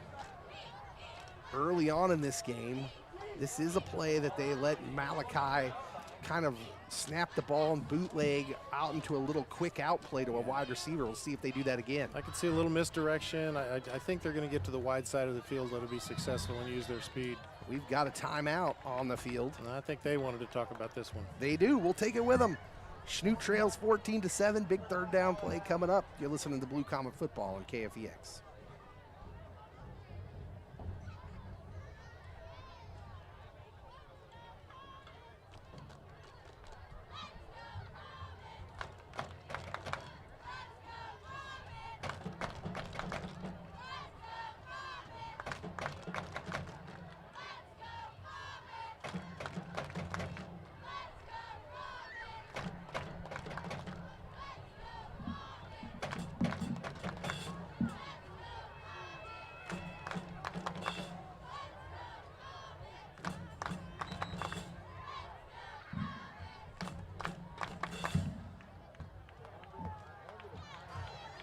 All right, out of the timeout. 1:52 to go here in the third. Fort Scott leads 14-7. Big 3rd down and 8 upcoming here for the Chanute defense. Fort Scott needs 8 yards from their own 22. It's Van under center. He's got 2 running backs behind him. He's back to pass. Little 5-step drop. He slings it out to his right. Dropped. Oh, boy, they had that first down. He just didn't hang on to it. Incomplete pass. Yeah, you're right. Boy, that hit the receiver right where it was supposed to. He just did not hold on. He was right at the sticks. Yeah. Most definitely would have been a first down, and now Fort Scott will have to punt. Yeah, we need to see if we can get a little better return out of this. This punt's not going to go too far, not into this wind. It's unfortunate happening there for the Blue Comets. Here's the snap. It is almost over his head, but he's got it, and he gets the ball away. It's a good kick. That was close. This ball's taken by Ty Leedy at the 50. He's got room. Buzz out left to the 40. Cuts back. 30. All the way down to the 26-yard line, and Ty Leedy, the pinball, wrecking him on special teams. And immediately got a cramp. Yes, the players down there immediately started bending his leg back to stretch out that hamstring. He's still down, but that looked pretty clearly like it was a cramp.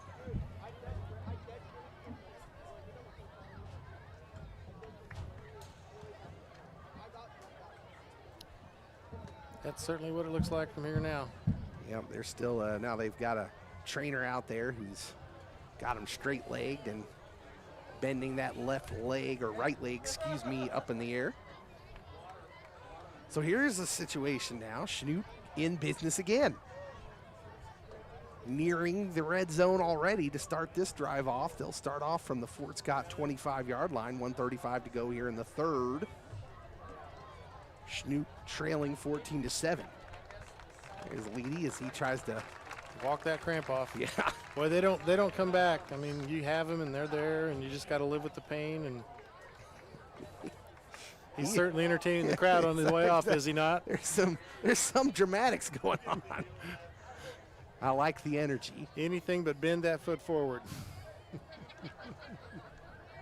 Well, it makes things interesting right now as he'd been in there with Riker Donovan well, on a lot of plays. This would be a really good time, the way we ran the ball last time, and power and misdirection to maybe put one up and take a quick strike at some place. You know, get the ball thrown out where we're the people that can catch it. Garrett Allman at quarterback. He's got the snap. He is looking to throw. He's going to let one go down the sidelines. He's got a man down there. It's off the fingertips. Incomplete. The flag, or the fans want a flag like Fort Scott was given down the field, but none coming. Yeah, that was a good time to take that shot. In the interest of fairness, I would not have thrown a flag there either. I think Garrett held on to that one just a little bit too long, kind of ran into room in the corner of the end zone, and otherwise he had an opportunity to maybe come down with that. Second down and 10. It was a good pass. We were going to catch it, or nobody was going to catch it. It was a good-looking ball for sure. He had some velocity. Didn't put that ball up in the air a whole lot, so it went a long ways. Second down and 10. Here's the snap. It's off to his left, but he gets it and hands it off to Donovan, who's got him carrying a man out to his left for a good gain. Gain of 6 or 7. Now we've got a flag late. Oh, there's something coming in. All the way from that guy, that ref ran from all the way around the field. Threw a flag when one ref was already talking to a player. So this would be an interesting call. I don't know. Well, they're talking to our sideline, so that's a good sign.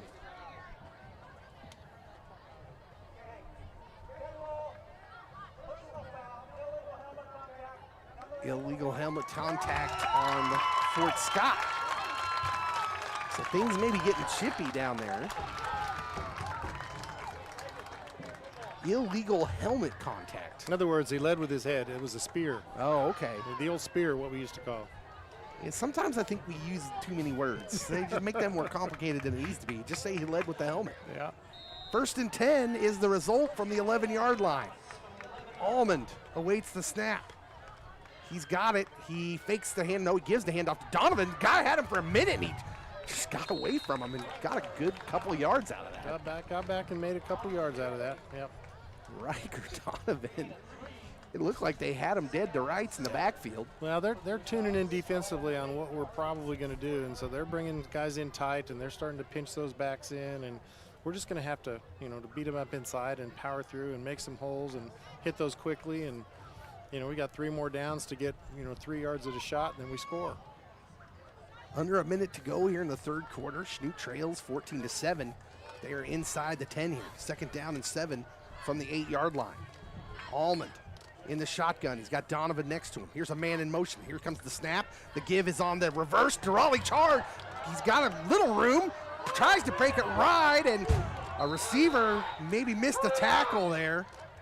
And Raleigh's going to go down in the backfield. Yeah, probably ought to turn that one upfield when he had that chance to bounce it outside instead. And he'd have gained 5 or 6 more yards if he'd have just done it that way. But yeah, I think that's what the receiver was thinking he was going to do, maybe. That's called following your blocks. Now that brings up 3rd down and 10 as they lost a couple. And the frustration continues for the Blue Comets in the Fort Scott red zone. They've been there several times tonight. Yeah, we just got to get a big chunk of this down there, and we still have an opportunity to go for it if we can gain about 6 or 7 yards on this play. Yeah, I don't know if I'd do anything fancy here, Bill. You've got 2 plays. I would just run this strong. You don't need it all at once. You just got to get 6 or 7 yards. Allman in the shotgun. He's got Donovan next to him. Got a man in motion. Here's the fake, and now a pass. Middle of the field to Raleigh Chard, who's got the catch down to the 5. Yeah, there's the 5. Too bad he couldn't have stayed on his feet for that. He'd have got a couple more, but now we're into that 4th and 5 situation, and coach has got to make a decision on what he wants to do. And it's going to be the end of the third quarter, so he'll have some time to think about it. There we go. You're listening to KFEX Fire Escape Radio 93.1. It's Blue Comet football. They trail by 7, but a 4th down decision coming up in the goal line situation. We'll see what happens when we come back.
All right, we're getting ready to start the 4th quarter. Look, Bill, if I told you it took 3 Chanute players to help Ty Leedy stretch his hamstring, would you believe me? I think they were all pretty excited about him getting stretched out as soon as possible, so the more the merrier there. He is so strong, it took 3 players to help him stretch out that hamstring. He is in the game. So big, a lot of options there in the backfield for Almond. He's got Donovan on one side, Leedy on the other. Here's the big play, 4th and 4. Yeah, they think now here's the running snap. He's going to run it. Almond pressing to the goal line. He is in the end zone. Touchdown, Chanute. From 5 yards out, Garrett Almond with a strong run. Boy, USC made that play popular. What a play by Garrett Almond. That play changed the rules of football, David. That did. Now, you used to not be able to push your man like that, That's exactly right? That's exactly right. Reggie Bush, Matt Leinart made it famous, and they changed the rule. Big extra point here, Bill. We've had some snap issues. We'll see if we can get a good snap back to the holder. Here it is. He's got it. He's brought it down. The kick is up, and it is that was much better. A huge extra point. Very good. It was a little inside, but he caught it at chest high and got it down pretty quickly. Chanute ties it up with 11:54 to go in the game. It's 14-14, and we got an exciting one here, Bill. It's fun. This is what high school football is about. Well contested game. Both teams trying to do their best to be successful and to take advantage of what the others give you. And, in spite of injuries and all sorts of other things, you know, high school football is a lot of fun to watch, and this is a really good game right now. If you can remember back to high school, these are the kind of games you remember. Oh, that hurts me, but yeah, I do remember back that far because there were some really good games that are just, they never leave you when you're in those. Yeah, there's the big games, like playoff type games, you obviously remember. But then there's these regular season games where there's just circumstances. You know, the rivalry games, you remember those always. Yeah. And this is one of those. I mean, this is a rivalry that we've had for a long time here in Chanute. Fort Scott's always been a kind of a, you know, a thorn in our side, so to speak, when it gets late in the season. I'll look back 20 years from now and say, you remember that game during the pandemic? Remember that game during the pandemic? All these players are going to remember that. Didn't know who we were going to start from week to week. Didn't know who we'd have. Went out there, got a quarterback injured. Garrett had to play quarterback. This will be one of those games you remember, and it's a fun one right now. You know, 20, 25-year reunions down the line, they'll probably change all the stories, and everybody will have, you know, been the hero, and so on and so on. Lucas has got it teed up. Yeah, I'd like to get this one on the ground and get it hopping around. And keep that return from happening. For the first time since the beginning of the game, we're stalemated. 14-14. It's a short kick. Ball's going to be taken just beyond the 20. Here's Fort Scott on the return. He looks unsure. He's going to make some men miss and get it out to the 30 before he's clobbered by good. number 2, Dagan Dean. Good pursuit on everybody's part. You know, closing up the middle and kicking him to the outside. Great job. So the momentum, you can kind of feel it keeps going back and forth. We'll see if Chanute can hold on to it defensively and get this ball back. 14-14, 11:47 to go. You know, if they can get a couple early good defensive possessions right here. Oh, and Fort Scott's going to go backwards. There's a hold on the return, and that's a huge penalty. That'll send them back 10 yards from the spot. Yeah, half the distance anyway, I think. And it is going to be first and 10 from the 19-yard line. So inside the 20 is where Fort Scott will start this important drive, the next important drive. When it's like this, it's just the next drive is the most important one, right? There it is. Chanute defense will look to get them off the field in a hurry. Malachi Van meets with his running back, now goes under center. He's got the snap. He's off to his right, little option play. Oh, missed tackle in the backfield. Now Malachi turns up the field with a lot of room. He's got a lot of room. 40, oh, what a bring down by the defender for Chanute. Malachi's a little gimpy. Boy, I'll tell you what, if he escapes from the grasp of that Chanute defender, he's going to go a long ways. The referees were meeting. He got pulled down awkwardly, so I'm sure they were talking about what the defender had a hold of. Yeah, it looked like he just kind of got his leg stretched out there. You know, pulled the inside of his leg maybe a little bit. It almost looked like a... There actually is a flag down on the field. I couldn't see it. It is a horse collar tackle. Wow, I didn't see that. Well, if that's the way he had to bring him down. I mean, he had a hold of his jersey, but I didn't think he had any piece of equipment. It's probably still a good play for Chanute, as he was going to get at least 15 more yards if he escapes from that defender. I'm with you. That's, you know, it's tough because if he gets a hold of the jersey anywhere nearby, it kind of looks weird. It does look that way. But it has to be up around where the names would be. Here's the snap, now in Chanute territory. Van back to pass, he puts one up in the air. He's got a man on the sideline, and it is caught. Was he in bounds? The referee says yes. Oh, he's inside the 10. I'll be darned. All the way down to the 5-yard line, says the referee. That was a good play. It was. He just lobbed that ball up in the air, did Malachi Van, and allowed his receiver to run under it. Boy, tight roping on the sideline. Boy, that referee was trailing that play by so much. That's hard for him to see, but he's got the angle. He was right down the line looking at it, so he either knew he was or wasn't in bounds. First and goal from the 5, handoff to Johnson. He's hit. Yep. Maybe got a yard. And it'll be second and goal as he met Riker Donovan. A couple more like that. Well, Riker has been tough tonight down there on defense and running the ball. Boy, that was a really, really good spot. It was a very good spot. Boy, it did not look like he gained 3 yards on that play. My goodness. Second down and goal now from the 2, I guess. Van under center. Here's the snap. He gives to the first guy through. No, he keeps the ball and he runs it in. Touchdown, Van. Fort Scott retakes the lead quickly. Yeah, just a little design lead play. Follow your block and cut off his tail. 2 or 3 yards is all you needed. We've got a back and forth battle here. All the extra points now become super important. So a conversion attempt upcoming for Fort Scott.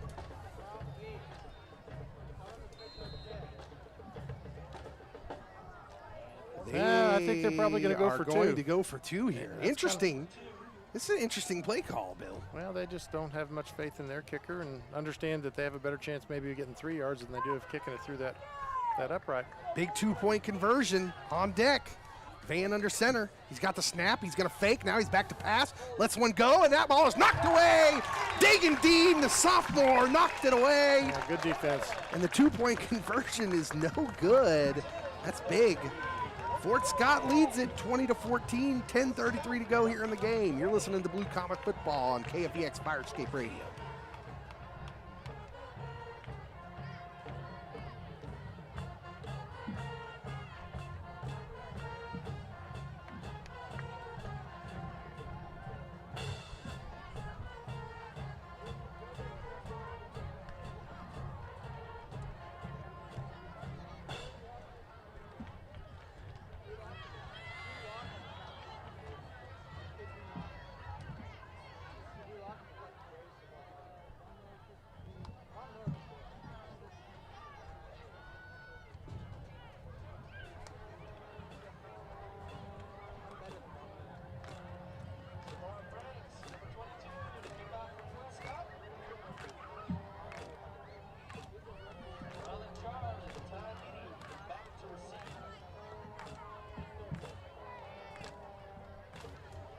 All right, we're back. 10:33 to go here in this game.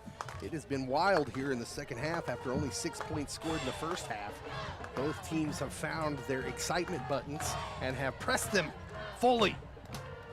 20-14, Fort Scott leads, and they will kick the ball off here to Chanute.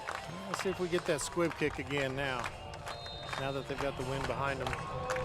Franks moves up. He's got the kick, and it's just a little short bloop kick. It's taken at the 35 and hang on to bouncing it. off. Hang on to it. Off of the blockers was number 17, Trey Dillo. And Trey didn't look too sure about what he was going to do with the ball. Yeah, Like, I'm going to run this? All 132 pounds of him.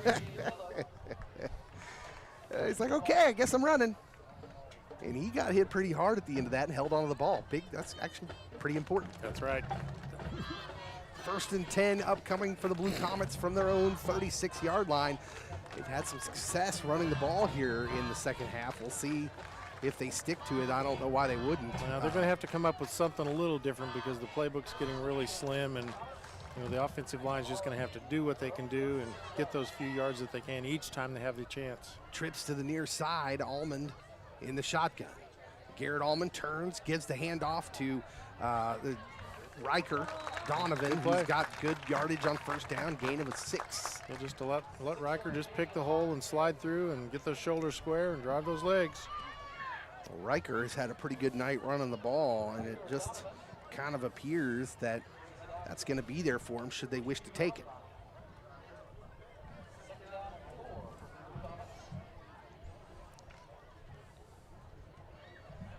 Second down and 4 from their own 42. Under 10 minutes to play. They trails 20-14. Almond awaits the snap. He's got it. Turns, hands off to Riker Donovan again. Following blockers up past the first down sticks. That's the exact same play. Gains about 5. First down, Blue Comets. Well, that's the old adage, if it ain't broke, don't fix it. Wreck it, Riker Donovan. Having a good night. Love to see him get a touchdown. Almond's got the play, runs it back in.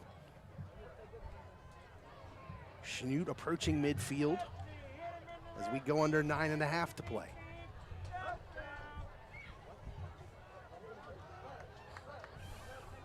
Garrett Almond looking at the, what I'm assuming are the plays on his arm there. He's in the shotgun.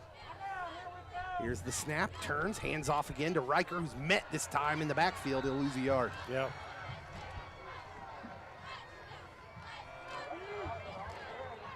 Well, you said it, Bill. It's at some point, You're going to have to keep them honest. And it's hard, that's hard to do when you're working with your fourth quarterback of the season. You know, you pound the same hole, you pound it again, and you get going that way, and then you do some misdirection or do something tricky like a jet sweep, or, you know, just even a little 5-yard out pattern, something safe, like you said earlier. But you got to do something off of that run attack so you can get some play action and opportunity for kids to be a little more open. Yeah, I definitely think you can do it without having to put the ball in the air. That's for sure. You can throw out some different directional play here. Almond waits the snap. He's got it. He's back to pass. He's looking. Takes it deep back, but leaves the pass a little short for Riker. Yeah, he actually probably faded a little too deep than he needed to. Yeah, that looked like timing more than anything, and that's the thing that's going to hurt the most. Yep. He probably doesn't get to throw that ball very much in practice. That way. It was a good idea for sure for Chanute. Donovan comes off the field to get some water. Almond hustles back in, facing a 3rd down and 12 from their own 45. Big play.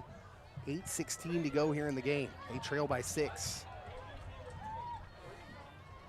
So Garrett Almond, we'll see if they want him to put this ball in the air again.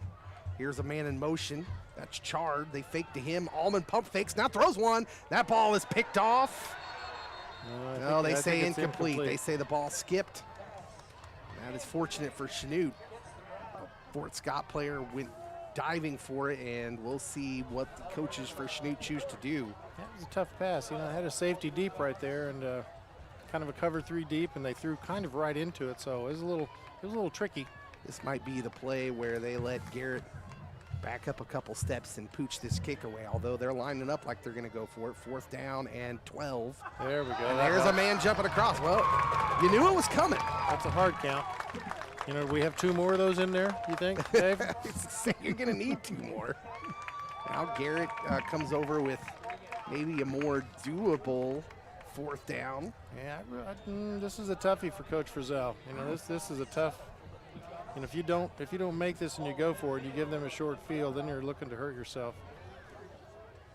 Oh man, it's tough. Fort Scott's offense, while your defense has played well, I would definitely say they've played well. Fort Scott's offense has been solid. Yeah. They don't make many mistakes, and I don't know. I don't know if I wouldn't punt this. Yeah, I think I would probably, but I'm not the coach, and I let my defense play, and you got timeouts to slow things down. And if you can pin them inside the 20, that's a long ways to go. They're going to line up like they're going for it. We'll see what happens again. Maybe another hard count coming. 3 wide receivers to the near side. Here's Almond. They're going to snap it. He's off to his right to make a throw down the field, and it is dropped, incomplete. Yeah, needed to get it past the line of scrimmage anyway, and that didn't happen. So turnover on downs for Chanute, and now you're putting your defense in a tough spot. That's right. They've been in tough spots before. They can buckle up and make some people know that they're there. So 8:06 to go here in the game. Fort Scott leads 20-14, and they'll get the ball back with what I'm assuming. I would just assume you're going to see a steady diet of runs now. Chanute down to already used a timeout earlier. So Fort Scott would like nothing better than to just put together a nice drive here. And they have done that at times tonight. They have a nice 3-headed running attack between Van, Franks, and Johnson. Double tight, so they're certainly lining up to pound it. Here's the handoff to Johnson, big hole up the middle, and he's got a big run out to the Chanute 39-yard line. That's about the most room he's seen all day. 1st and 10 upcoming for Fort Scott into Chanute territory. Yeah, you go double tight like that, it really changes the defensive lineman's gap coverage, and so they have to step to the outside shoulder of that tight end, and when they do that, you know, that just leaves a seam that you didn't usually have there. Well, and you notice they came out and snapped that quick. They knew that they could maybe catch them when they needed to adjust. That's exactly right. Now they're much slower as the play comes in. They're taking their time. In fact, they're still in the huddle with 10 on the play clock. Yeah, if I were them, I'd still stay in double tights, and I would just give it that steady diet. They are bunched up. 3 on the play clock. Here's the snap to give is to Franks, the tailback, who's got room off to the right, and he is forced out of bounds near the sticks again. Then they just do a stretch play, knowing that you're going to counter what they just did, and that's good play calling. Yeah, the coaching for Fort Scott and Chanute, both these teams, you see the chess. It's fun when you can see the chess game a little. It is fun. It is a big game of chess, and you know, a lot of people don't see it that way, but it certainly is. As a coach, you see that, you enjoy that. 2nd down and 2. We'll see if these kids can react now. Here's the give to Johnson, another big hole up the middle. He's got a 1st down inside the 25. Yeah, this is what you call old smash mouth football. Stop us if you can. Well, and they're not, they know they've got Schnute back on their heels a little bit, so they're getting up to that line on some of these plays and snapping it really quickly to not give them time to like change any assignments.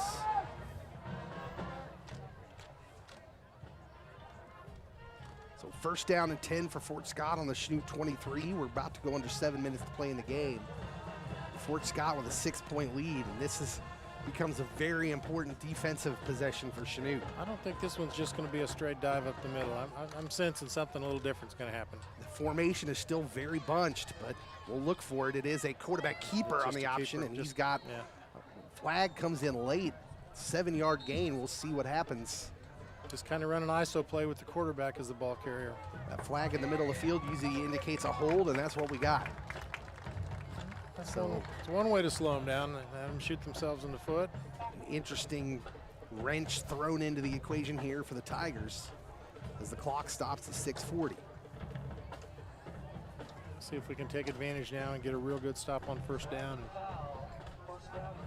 So they're going to have it 1st down and 17 or so from the 30-yard line of Schnute.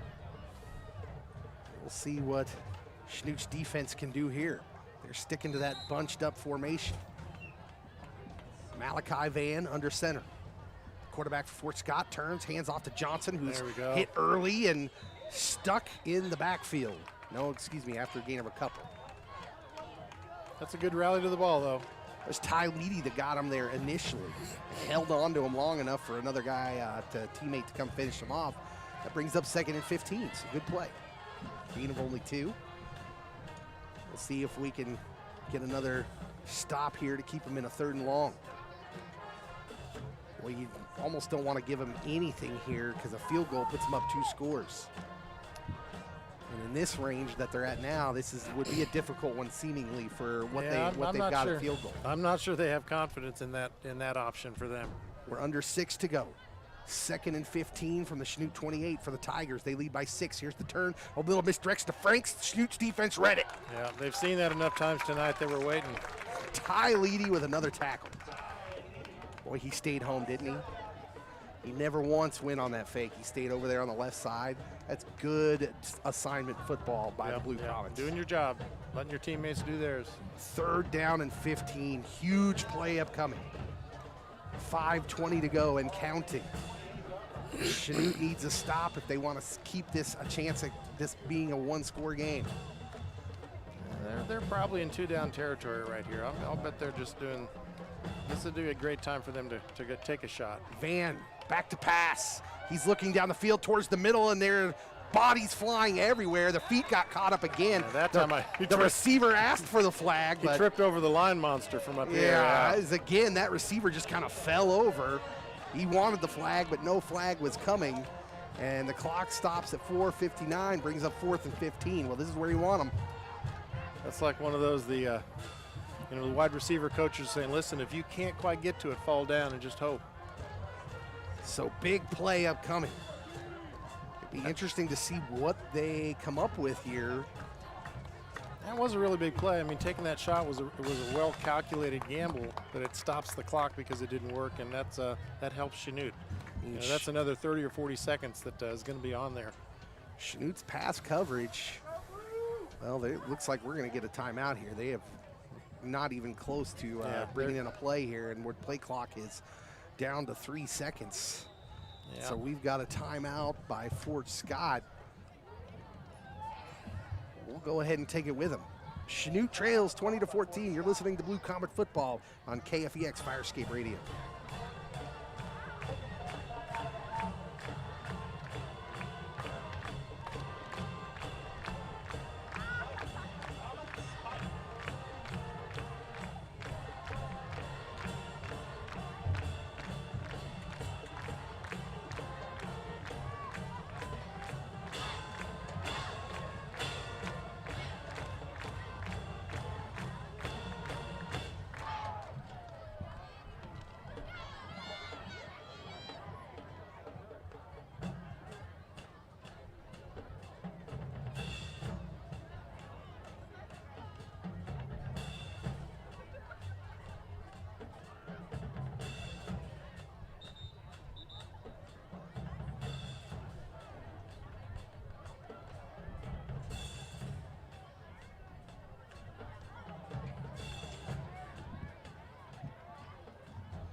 All right, here's the situation. We're back.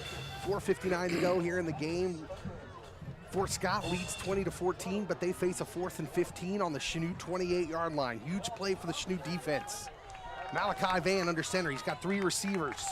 He's clearly going back to pass. Here comes the rush. He's going to have to run. Now it's a screen pass. It's a good play call, but defenders are there to bring him down. The Chanute defense was in good position, Bill. Good job. Yeah, they did a good job. They were waiting for something tricky, and they knew something was going to happen, and probably had seen that screen 2 or 3 times this evening. And so it comes down to this. With 4:52 to go, Chanute will get the ball at the 22-yard line, trailing by 6. Huge drive upcoming. Yeah, tough task. You know, we're going to have to throw the ball a few times somewhere in this sequence, and we're going to just have to pick and choose our times to do that wisely. It would seem that they are going to have to do something different to keep them honest. And so out comes the Chanute offense. Garrett Allman, the 4th quarterback of the season. He's played wide receiver all year.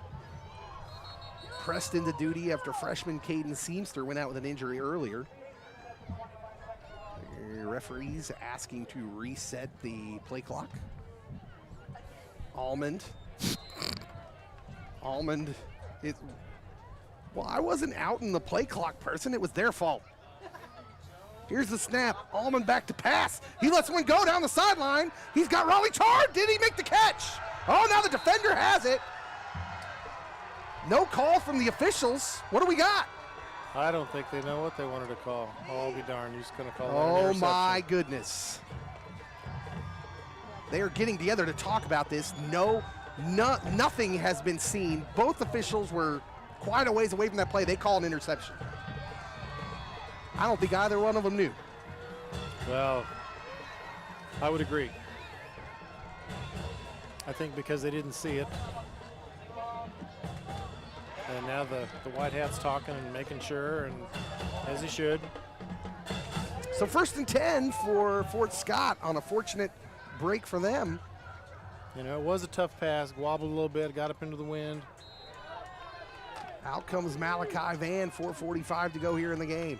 Fort Scott got the ball back. Here's the turn to give to Johnson. He's got a hole up the middle, tripped up after a gain of 4. And the Chanute defense is going to have to rise to the occasion. 4:30 and counting.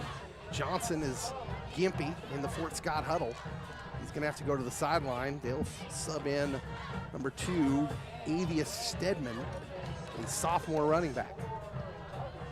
Well, keep that on your radar. Johnson has been a workhorse for them. He's gotten the bulk of the carries, especially when they needed the big tough yard carries. We're gonna down to 10 on the play clock. They break the huddle. 2nd and 6 upcoming from the Chanute 47. Malachi Van under center.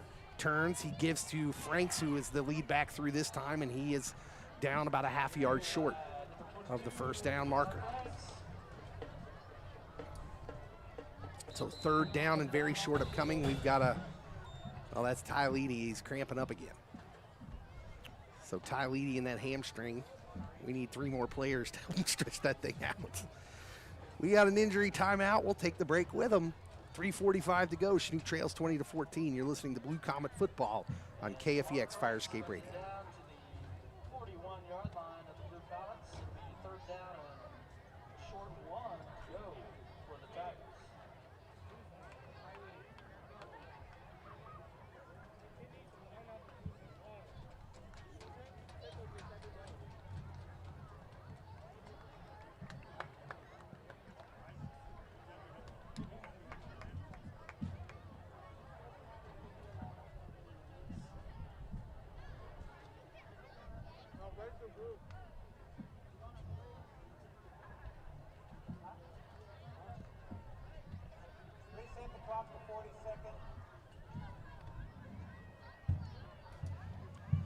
All right, we're back.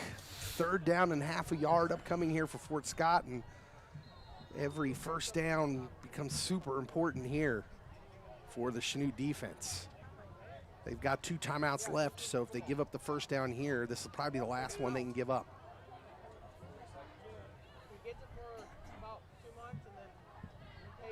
The clock running now, 3:30 to go. We're down to 20 on the play clock.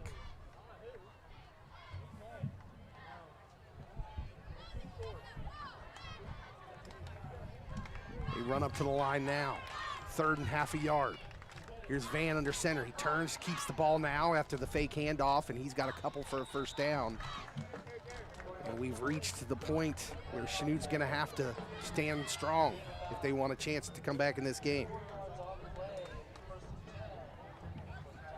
So we'll go under 3 minutes to go here to play in the game. Fort Scott with the ball and a 6-point lead. 38-yard line of Chanute, where the ball is sitting.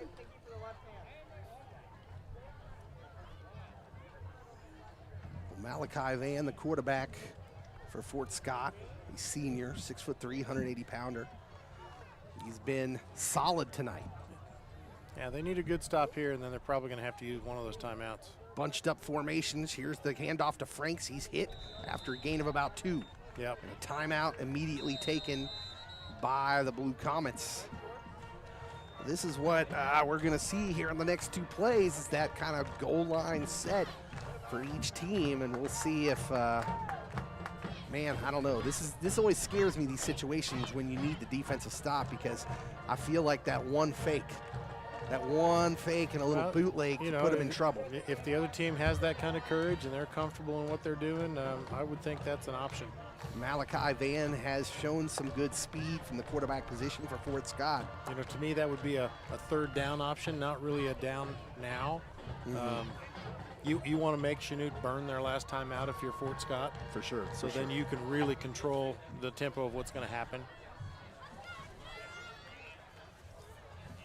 Well, it will be interesting to see the chess game continue to play out here. They certainly do like the right side of their offensive line much better. Most all of their stuff has gone that way, even on misdirection. That seems to be the stronger, probably more leadership, maybe bigger kids. But they have a lot of faith running the ball to the right side. 2nd and 8. It's do or die time for the Chanute defense. From the Chanute 38-yard line, Fort Scott under center is Malachi Van. Boy, it looked like their offensive line moved early. Here's the handoff, and he's got a good gain of 4 yards or so, bring up 3rd and short. There's that last timeout. Almost have to do that. Boy, that left guard looked like he just got a little bit of a head start. It is 3rd down and 4. 2:26 to go here. Almost certainly 2-down territory for Fort Scott. And so it really comes down to these 2 plays here for Chanute. They're going to need 2 stops. They've used their 2 remaining timeouts. So this is it.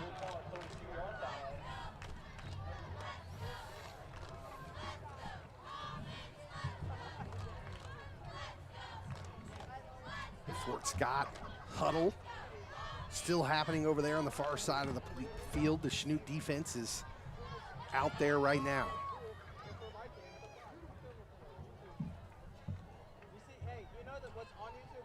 This timeout has felt like it has taken ages. The play clock starts, and here comes Fort Scott's team, finally breaking that huddle over there. They'll run it right up to the line. Oh no, well, now they'll take a little bit of a huddle. With 12, 11, 10 on the play clock. Here they break the huddle. They run up to the line. 3rd and 4, big play. Malachi Van under center. He's got the snap. He turns, gives to Johnson, who was injured a couple plays ago, and he's right at the 1st down marker. If this is a 1st down. Well, it sure looks close. Oh, man. Does it ever. If he is short, it's by less than half a yard. I think they might measure this one. So an official timeout upcoming, and here comes the sticks, and this will be the game. So here comes the chain gang. It almost looks like he has it by the length of the football from here, but the official holds that spot on the chain where they can stretch it out, and they do, and it is a 1st down for Fort Scott. And with it comes, unless something just unbelievable happens. Probably It's a always kneel down. 25, isn't it? 2:21 to go here in the game. Fort Scott with a big first down. They wind the clock. So Fort Scott will take every second they can now with a 6-point lead.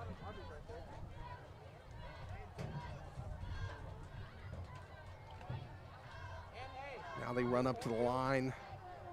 Malachi Van, who's been great tonight for the Tigers. He's under center. He turns, gives, now it's quarterback keeper, and he is stacked up early, but the pile carries forward for another 8 yards. Well, goodness.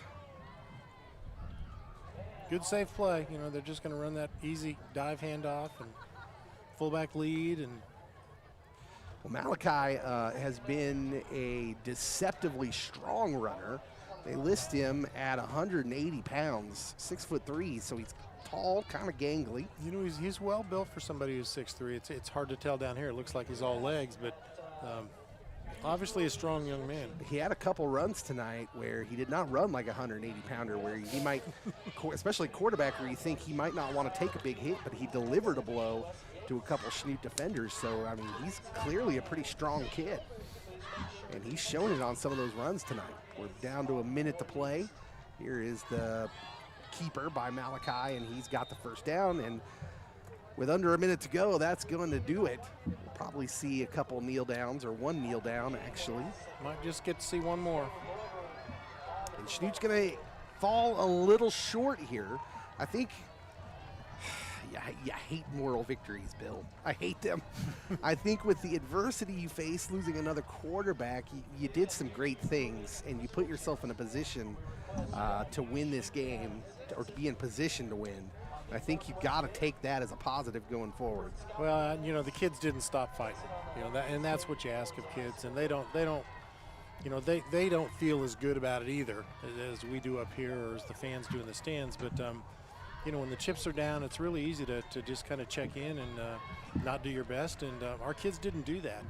It didn't look like anybody was taking those times off. And that's all coaches can ask for anytime the kid gives 100%, no matter what the score is. And you stick to your guns, and you do what you do as a team. You win or lose as a team, and that's kind of what football is. As a final, Fort Scott wins this one over Chanute 20-14.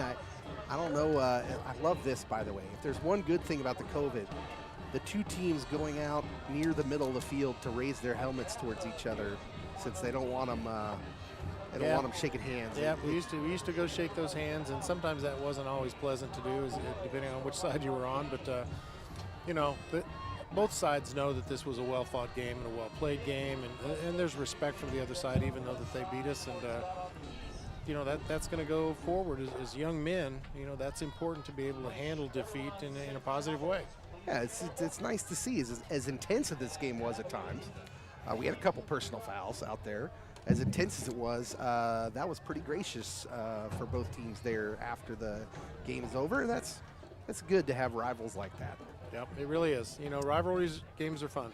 Well, let's talk about what happened here tonight.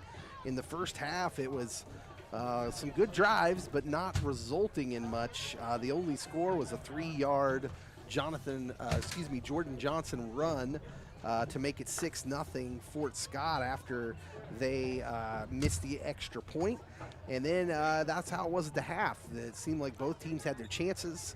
Chanute was kind of in a state of flux in the last 8 minutes or so of the first half, not kind of knowing exactly what they were going to do yet, probably with the loss of Caden Seamster, who was their third quarterback this year. They went with Garrett Almond and kind of ran out of the Wildcat there for the rest of that drive they had before the half. Then the third quarter started off with a bang on an 80-yard kickoff return by Ty Leedy, and it gave Chanute their only lead of the game at 7-6. It was on the subsequent drive, however, for Fort Scott made it clear that, hey, we're not going away, and they ran it all the way down the field, and it was a 1-yard run by Johnson. The 2-point conversion was good, make it 14-7 with 8:03 to go in the third. Cut to the fourth quarter when Chanute got back to a 14-14 tie off of a 5-yard touchdown run by Garrett Almond. That was the first play of the fourth Boy, that was a quarter. heck of a run too. It took the whole team to get that run in. It was amazing. And Garrett Almond, I don't, we talk about that kid every week, of course. What more can you say about a senior leader like that who can come in after playing wide receiver for the last 3 years? You just step up and do what you're asked to do. He And played quarterback in middle school, correct? Am I right in remembering that? Or am I off? I do not remember that, but that's possible. Okay. I feel like I'd heard that way back when he was a freshman. And at any rate, the Heaves pressed into the quarterback role. They also lost Colton LaCrone, a senior defensive player who's very important to their defense in the first quarter. Right. And Fort Scott on the preceding drive after that took the lead for good, a 2-yard run by Malachi Van, who really, I've said his name in this regard a few times, very impressed with the senior quarterback for Fort Scott. He just was really solid, didn't make any mistakes to speak of. Good decision making. Some coaches would say he was a great game manager, but when you have an athlete in that position, it allows you to do some things when plays break down, and they did a good job of taking advantage of that. Much like last week, Seamster took a good advantage of what they weren't prepared for, and that's just what you'd like to have in senior leadership at that position. Overall, I guess